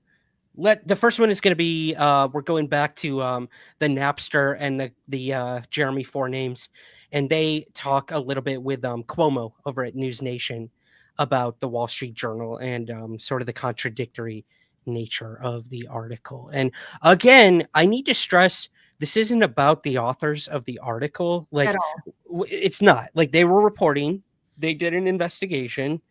This is what they discovered. They were doing their jobs as journalists. Even George Knapp has come out and said these are very good journalists. I may not agree with a lot of what they're saying, but they do good work. So yeah, I don't think any hate should be sent towards the journalists for this article or these articles, even if you disagree with them vehemently or think they're like, I don't know, exposing individuals or whatnot. They did the reporting, let it stand on its own, and now let's see the responses to it. Let's see. Use critical thinking when talking and thinking about Yes. it. Don't just give it to them just because they've said it and they have positions of power. Yeah, so to yeah. speak. And it's hard too, because I know a lot of people will also say like, oh, these journalists were clearly like told Right. to write this, or they were bought out, or Yeah. blah blah blah, Operation Mockingbird. Like we could talk Right. about all that stuff till the end of time, but all of it is conspiracy theory until proven. Put it So, in context and keep critical thought rolling. boom. Okay, so let's hear what these guys had to say about the Wall Street Journal article. Knapp and Corbell. Okay, here we go. Tools at their disposal. We've seen some of it come out in the last couple of days in national media accounts that muddy the waters, that confuse the public. They've admitted what we've all known for a long time, that they've lied to the American public, that they've lied to Congress. Now we know they've lied to their own military personnel, made up stories, propaganda. It's disgraceful. But now a lot of it is out in the open, so I would call that progress. It's way more sinister than that. It's not just that they don't think that they need to tell the truth. They're intentionally muddying the waters with misinformation and disinformation. If you looked at the ridiculous and sinister Wall Street Journal report, then we're supposed to believe that we didn't need a Manhattan Project to win the war. We didn't need the Apollo mission to put us into space, because this is all some sort of government cover-up. The new conspiracy, Chris, is that UFOs are not real. That's the new conspiracy, the baseless conspiracy. George, what do we need to know? Well, one thing we know is they're never going to give this up. I mean, it's pretty clear. These recent reports that have been issued by AARO and now the repeated media statements by the former AARO staffers, there's nothing to it. There's no information. There's no proof. It's stuff that we made up. It's disinformation that we spread out there. We created the story about Area 51. We created the story about nukes being disabled. That's all us. All of the technology that people have been seeing in the skies around the world, on every culture, every continent throughout human history, that's us. It's preposterous. It's ridiculous. There's no way we could ever accept it. But AARO has made it clear they're not going to give this up. They're not even giving it up to Congress. I admire the people who've been pushing the ball down the field in Congress, but they've been manipulated on this topic as well. There's always something more pressing for members of Congress, for the public, you know, a job, your mortgage payment, your family, bills for Congress. There's Ukraine, there's Gaza, there's the stuff in LA that's unfolding right now. Always something more pressing than UFOs. So the people who tell these lies get away with it. Okay. While I might not agree with everything Corbell and Knapp say, some really good points were made in that clip. Corbell They're saying, putting it in context too, aren't they? They're moving it into the right direction. especially with the work that they've done and the things they've uncovered, whether you like it or not, like they're putting, what would be the right term? They're putting the government's feet to the fire. And saying, you said this, however, we just got this video that contradicts that. Or every time we put out something, you put out something similar, and say that you explained it.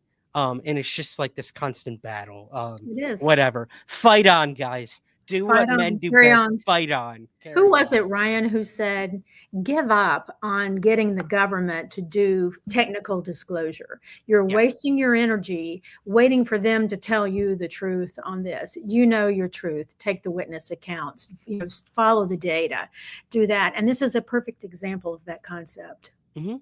Yeah.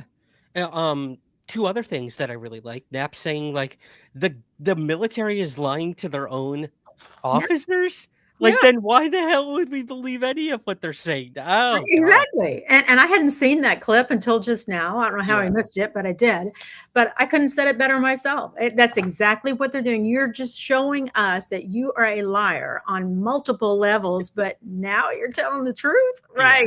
They're trying to clear their collective conscience right now. No way. Like, it's just no way. I don't get it. I don't get it. The last thing that Knapp said that I think is very important, and we have kind of touched on this, is the global aspect to the UFO phenomenon. Right. Like, this It's is not all under our domain. Yep. This is an American story, this Wall Street Journal thing. This is about Americans lying to Americans about UFOs and lying to their own American military officers. Right. So we have to keep in mind this is a global Makes you wonder if phenomenon. they're liars. I don't know. I don't know.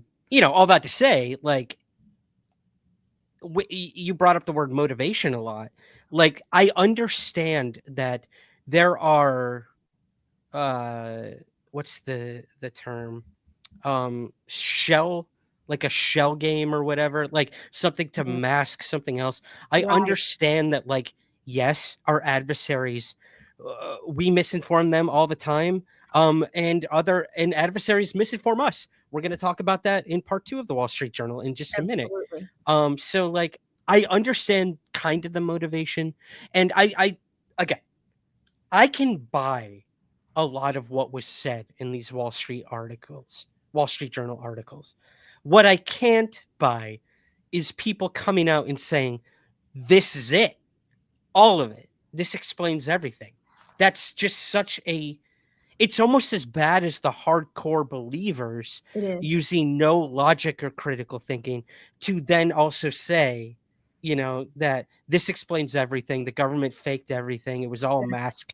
So, and if that's what has happened, think about people like Eric Davis and Lukatsky. Remember from the Soul Foundation, Eric Davis talking about Lukatsky going into a craft and finding no visible means of propulsion or control. Think about how deep this scan would have to go. And a lot of this came out. Was it Hal Puthoff who was helping Bush to decide, was it time to disclose that we were not alone? That was mentioned in part 2. Yep. And really, an American president is about to disclose the existence of other beings in our world. And we have this whole thing going on, and it was Puthoff's opinion, we're not ready. We're not ready. Don't do this right now. Stock markets will collapse. Governments will fall, blah, blah. So just think of the depth of deception all the way to the top of the American government if what is in this article is true. Yeah. It's like everything crumbles. It's all fictional. Yeah. Crazy. Fusey Electron said Dolan's take on the article was spot on. What was his take? Yeah, tell us. Yeah, I'd like to know what his take was, because again, I know not all people here are probably fans of Richard Dolan, but I've had him on the show in the past. He from a historical context and standpoint, he has some good insights on all of this. So yeah, let us know what his take on the article was. This is funny. Pine Cedar says, we lied about the lies, we swear. But the new one, but what we say now is true. One sentence. Great job, Pine Cedar. You could have saved everybody the last 20 minutes of me by just saying that. I want to make a t-shirt of that. We lied about the lies. We lied about the lies. USAF. Yeah. I'm thinking an Anomicon t-shirt. Oh, done. Ooh, good plug, by the way. Yeah. I'll talk about that at the end. Okay. One more clip about a reaction to part 1. We have pilot Ryan Graves and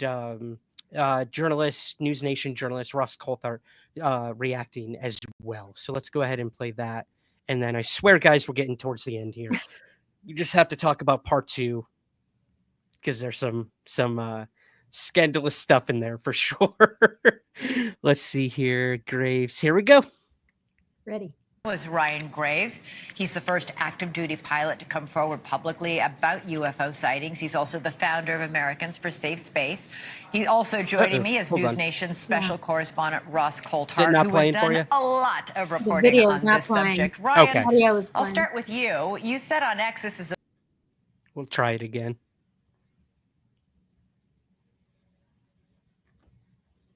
Oh, hello. Hello. All right, let's try it one more time. Graves. was Ryan Graves. He's the first active Oh, duty bummer. pilot to come forward publicly. It's the government, I swear. Will this one work? Oh. Huh. I wonder why it won't play. They have a lot of tools at their. Nope. That's weird. One more time. I'll try one more time. About UFO sightings. He's also the founder of Americans for Safe Space. He's also joining. Okay, it doesn't want to play. Oh well. So basically what Ryan Graves brought up is kind of what we were talking about. That like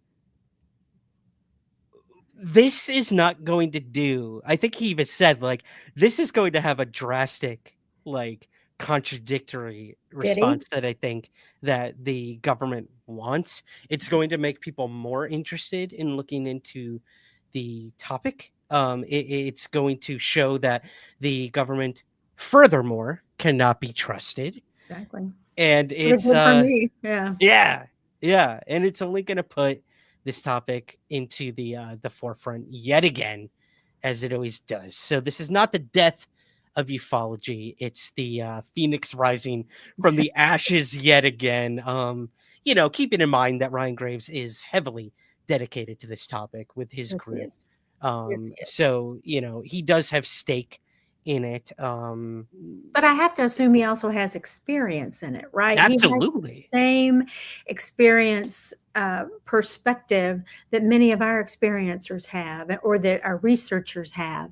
Mm-hmm. And so it probably was not well thought through by the government on how people who are willing to critically think about it would react to it. Yeah, exactly. And basically Ross Coulthard would go on to elaborate and agree with Ryan Graves that this is dumb. This is like, I don't know what they were trying to achieve with this, but Me either.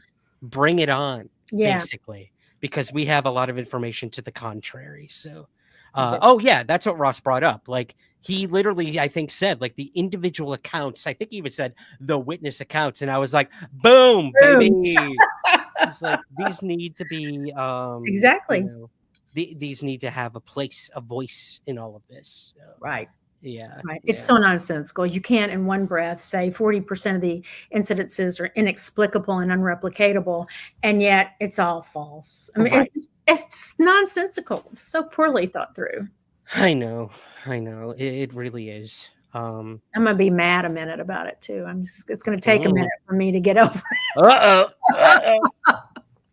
Okay, well, let's get you even madder. Let's get to part 2 of the article series that just dropped. So part 2 of the Wall Street Journal series just dropped again with the same authors. What were their names?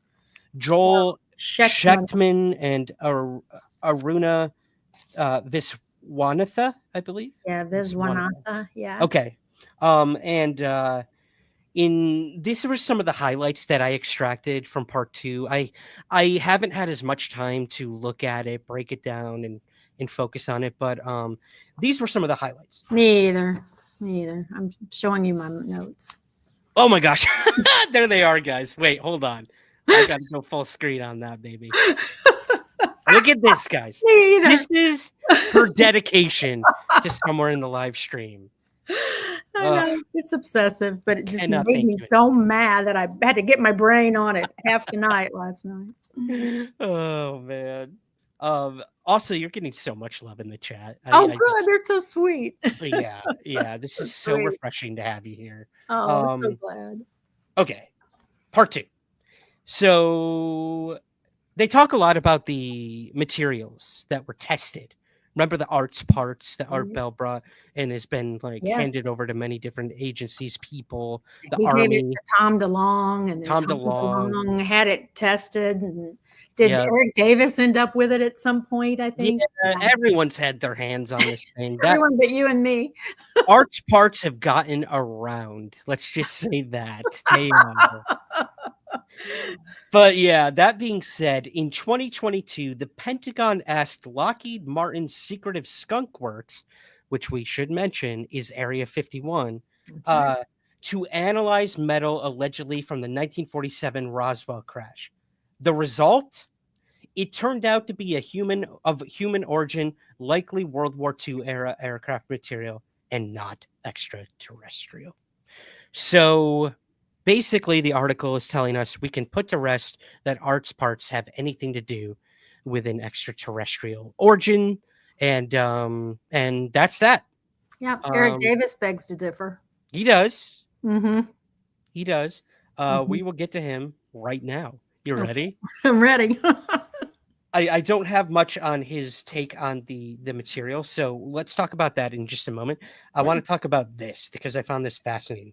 For years, Eric Davis was part of a small group of defense experts who had claimed to know about a top secret program at Lockheed Skunk Works to hoard ET technology that might one day be converted into fearsome weapons.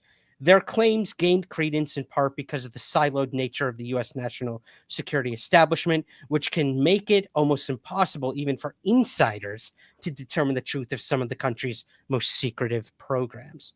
A couple more paragraphs here, Suzanne. Sure. When Davis went to talk to Sean Kirkpatrick, he said he knew both about a U.S. ET program and a similar one by Moscow. CIA officials in the late 2000s had asked him to look into a crashed UFO decades earlier in Russia, and he told Kirkpatrick's team about this. In Davis's telling, Moscow was said to be reverse engineering a laser system harvested from the ET vessel, one that could threaten U.S. space assets. The CIA told Sean Kirkpatrick's team that it had no record of Davis being tasked with any such assignment, but investigators came across another startling tidbit. The information Davis had was real. Yep. Covert Russian laser programs. However, Kirkpatrick's team determined the UFO part of the story was likely Russian misinformation designed to throw America off the trail. Well, so what do you think? Here's what I think. I think Eric Davis had that material tested, and his testing determined that it was not from this planet and that we did not have the ability to replicate that material. So I think we've got to keep that fact in play as we analyze this. Who knows? Clearly there are tons of stories of Russian-related UAP sighting and works and this, that, and the other. And so we don't have any way right now to know whether that's true or not. But I've got my eye on Eric Davis, watching what he says and where he's appearing. And I bet we hear from Eric on this topic. Yeah, I'm looking forward to more responses like that of Chris Mellon. Right. And there were a few others that are escaping me right now. Robert Salas. Oh, yes. Who was Yes. featured in the first article. He came out with a huge response, open letter or something like that about them saying that his entire event that he saw over the nuclear silos was just an EMP test or something like that. Right. Could be true. It could be true. We just don't know because all we're getting is AARO's like ambiguous claims of that. We're not seeing the documentation. It's in the classified report. Okay, well, cool. Again, we're back to trust me, bro, on both ends of the spectrum, whether it's the hardcore believers, the hardcore skeptics. Apparently, all of us in the middle just have to take their word for it. Yeah, well, that's not going to happen, is it? It's just not going to happen. And I don't know what their motivation is for doing this, as we've talked about, but there has to be one. there is not an absence of a motivation for this type of thing to come out and to drag the Wall Street Journal in. So I find it so interesting that the Wall Street Journal was willing to publish this. Basically, we're liars and we were lying. Now we're telling the truth. So here, publish this. Why did that pass journalistic muster? I don't understand. And I will tell you, Matt Ford, the Good Trouble Show, is that his name, Matt Ford? He is after this author, Mr. Schechtman. So anybody who has a few down minutes and wants to get on Twitter, there's a show going on over there with this guy. And what is he interviewing him? No, he is tackling his credibility, kind of line by line, document by document. And there were I think he went live the same time we went live today. So I'll go back tomorrow and I'll watch whatever he said. If it's something interesting, I'll link it to the Facebook page and you can put it on the Twitter page. But anyway, so I don't know enough about that set of facts to be helpful here today, but we'll know more about this author. And maybe that will answer some of these questions about why in the world the Wall Street Journal, of all publications, would go out on this limb. Yeah, when I first heard about part 1, I kept telling people like Jane had asked me, she's like, is something going on in the UFO world? I'm seeing some hashtags on Twitter. And I'm like, yeah, the Washington Post just came out with an article. She's like, Washington Post, interesting. And I'm like, oh, wait, no, it was the Wall Street Journal. And then I'm like, why? Why was wait. Yeah, hold on a second. Aren't they known for more like businessy sort of? I mean, it's literally in the name. And they are known also to be very conservative. This does not feel conservative to me. This feels Pollyannish. Yeah. Pollyanna-ish. I don't know how you say that, but like, yeah, no, that's right. Willing to be used as the tool in the further disclosure of what, you know? Yeah. I don't know. I don't really. I mean, whatever Matt Ford says, like, that's fine. That's not something I personally want to watch. Just because I don't think. I don't know. It's hard because then you've got like the Intercept that went after Grush's credibility. So like, I guess the coin's on the other end now, and maybe we need to look into the authors. I don't know. Questions are just being asked, and maybe there's nothing there, but maybe there is. We'll find out. To a degree, like look into the authors, see what motivated them. Like, where did this article come from? We know Klippenstein over at the Intercept was kind of like had people in his ear saying, write this article. Exactly. Write this article. In the subpoena. Yeah. Yeah, exactly. Mhm. So maybe that's the case. Maybe Matt Ford has uncovered something with that, but only, like you said, only time will tell. That's right. Okay. That's right. So we showed the image that is featured on part 2, and that is of Luis Elizondo. It's kind of cool. I'm not going to lie. The images, the featured images on these Wall Street Journal things, like move. That sounds so caveman and like, like old of me. Like, oh my God, a moving image. The moving pictures. Wow.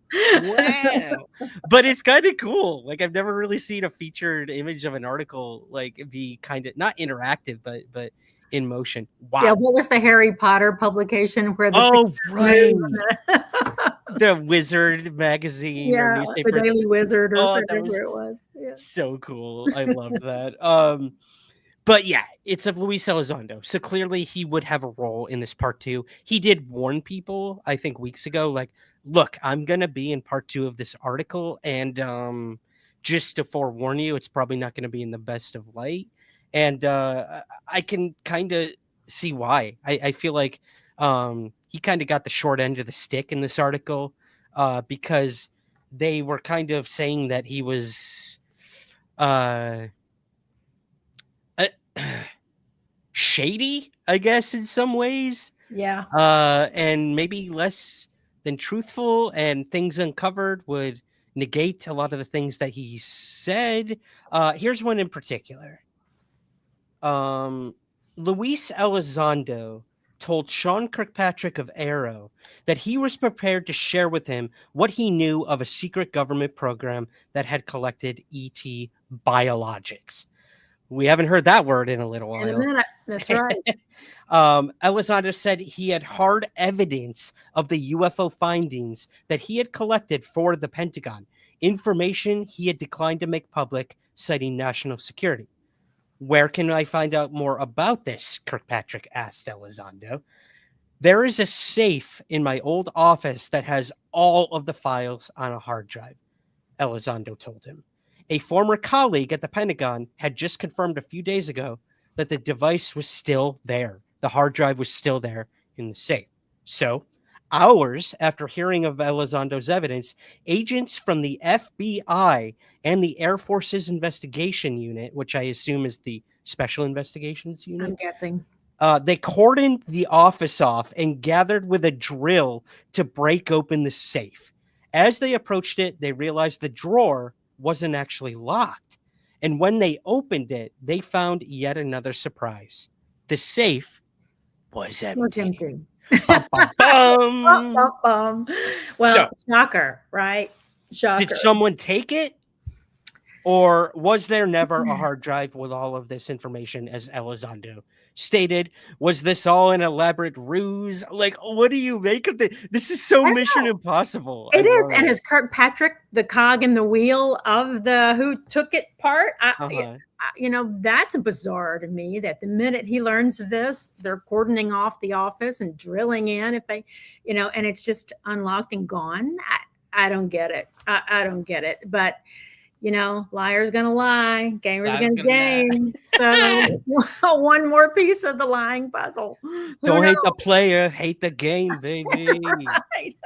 All right. But like, this reminds me of when supposedly the hard drives were taken off of the, I don't know, the Princeton or wherever the Tic Tac event happened. Right. And the radar tracking. Yeah.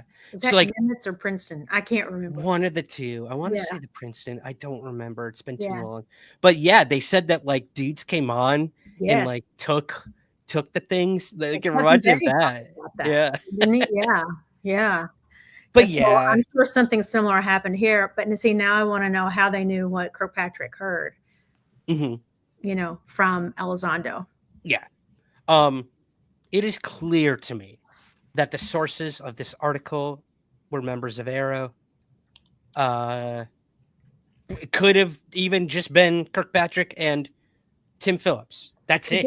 Yep. Who knows? Could be. Look at Pat Gallagher's comment. They're panicking now and desperate to disprove everything because they know the net is closing in on their secrecy. Oh, interesting. Also, nice Ghost t-shirt. Pat. I've just become a fan of that band through a mutual friend in Nova Scotia. Really good music, kind of metal music, if anyone likes that out there. That's what Pat loves, or that's what he's got on his Facebook page anyway. Love it, Pat. Love it. But that is a really good point. Like, there might be maybe some big revelation is about to unfold and they're playing damage control and trying to disprove everything to try to, I don't know. Exactly. And I have to wonder about whether things like the Skywatcher group connected with ProPixel and all the analytics going on there and their ability to summon via dog whistle the orbs, all that work, they've lost control of the research at this point in my mind. The same thing is going on, love it or hate it, at Skinwalker Ranch.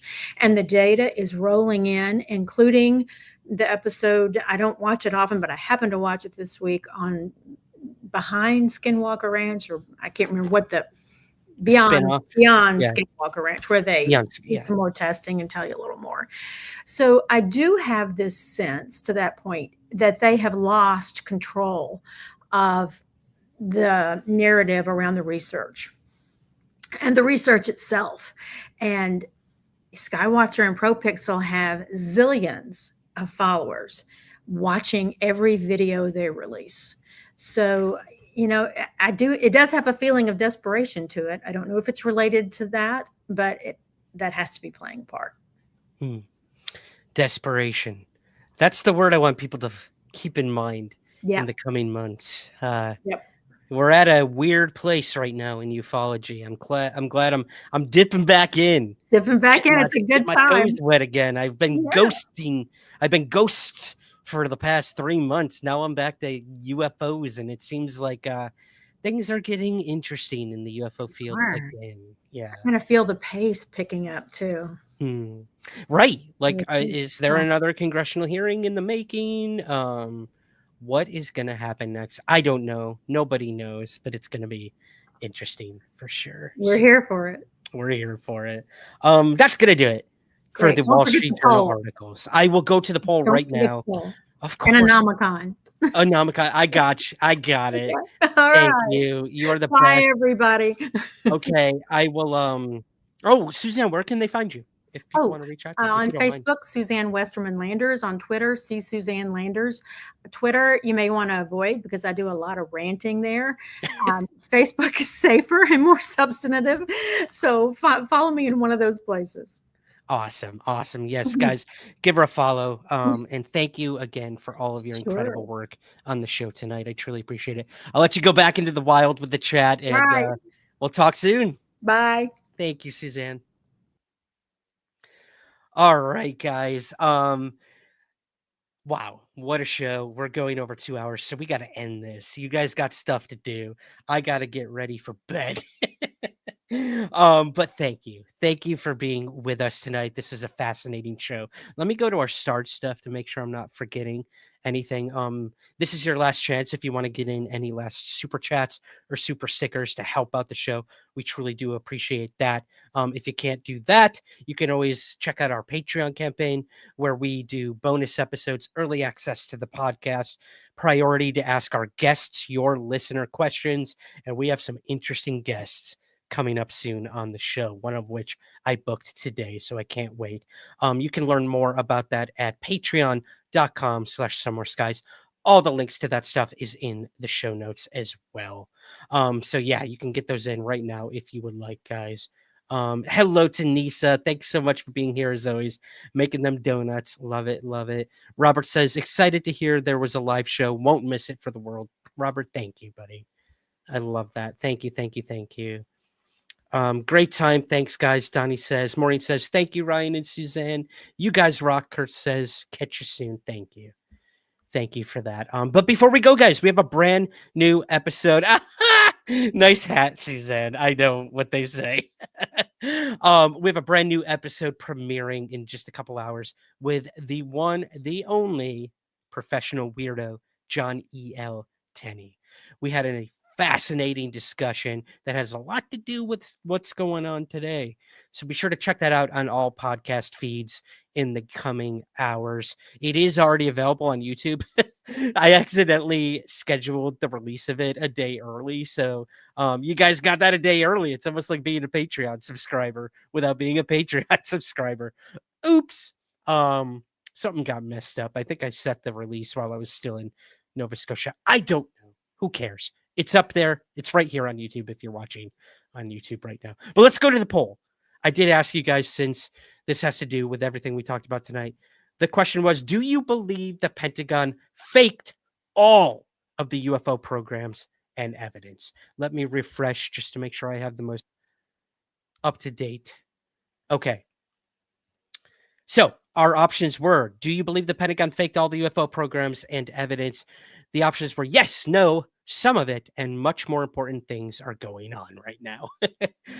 So 18% of you believe yes, they did fake all of the UFO programs and evidence. 44% of you said no. 39% of you said some of it. And 0% of you said much more important things are going on right now. Interesting, because there are very important things going on in the world right now. Very scary things. Yeah,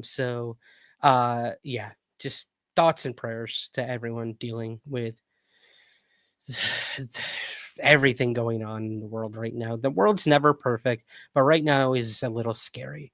Yeah. Hoping, praying for peace in any way, shape, and form with all the things going on. But here we are in our little safe UFO bubble. And many of you believe that no, not all of the stuff is faked, which is unquestionably true. There is a core UFO phenomenon that has nothing to do with the creation by the United States military and intelligence agencies. It's a global phenomenon.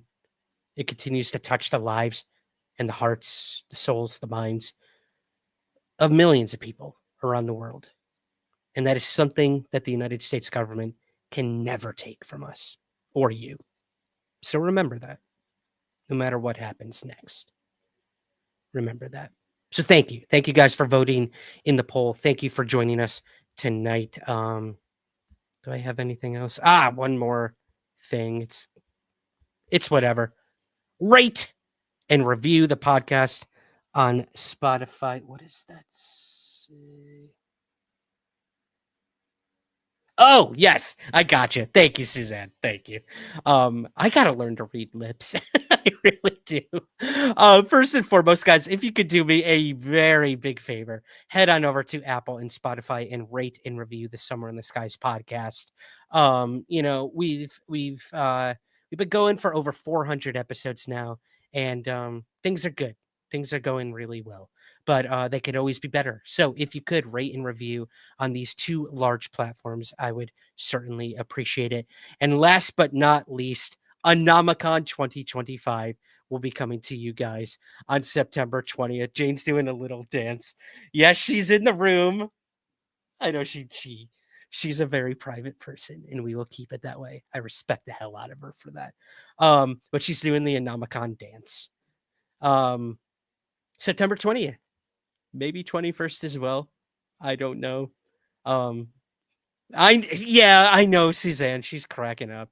I do this every year. I say it's going to get smaller. It's going to be 8 speakers. It's going to be one day. That's not happening. It may still be one day, but it's going to be a long ass day, and I cannot wait. We have incredible speakers this year, of which I've already booked and confirmed. You can head on over to anomicon.com. We have some of our speakers up there already. Just click the Anomicon 2025 link and or tab, and you can see who our speakers will be, with many more to come. We have some awesome promotional stuff being done for Anomicon by the one and only Jason McClellan. So that'll be premiering soon as well. Our composer of our official Anomicon music will be joining us this year as a speaker. So I'm super excited about that. We've got Polaris Castillo doing incredible artwork as well for Anomicon. You can see that right now at anomicon.com. So a lot to look forward to, guys, no matter what happens with all of this Wall Street Journal stuff and in the UFO field. We will always have Anomicon. What have I created? The monster. But that's going to do it. Thank you. Thank you. I'm going to be here next week, so stay tuned for that. Hit like, hit subscribe, share the show with that weirdo in your family. I'm sure they will find this very interesting. Visit patreon.com/somewhereskies to learn more about all of the bonus stuff we offer. And thank you. Thank you to all of you. I see a bunch of starred stuff in the chat. We'll play that during the outro. But that's going to do it for tonight. Long ass live stream, but I hope you enjoyed it. Awesome stuff. Go check out SETI. That is so cool. I firmly believe we're going to communicate with aliens through the methods that whales use. I'm going with that. Everything else, not happening. SETI is where it's at. That's going to do it. I'll see you next week, guys. Thank you for joining us.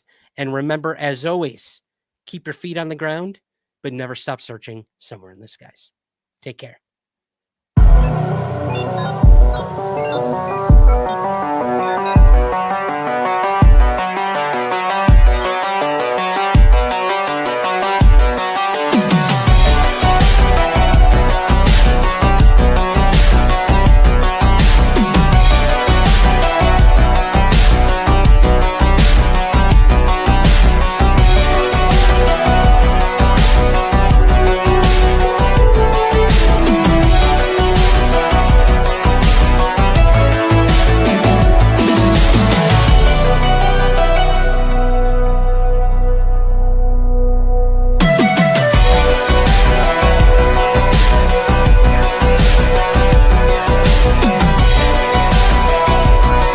nothing to hide. There's nothing to hide at all.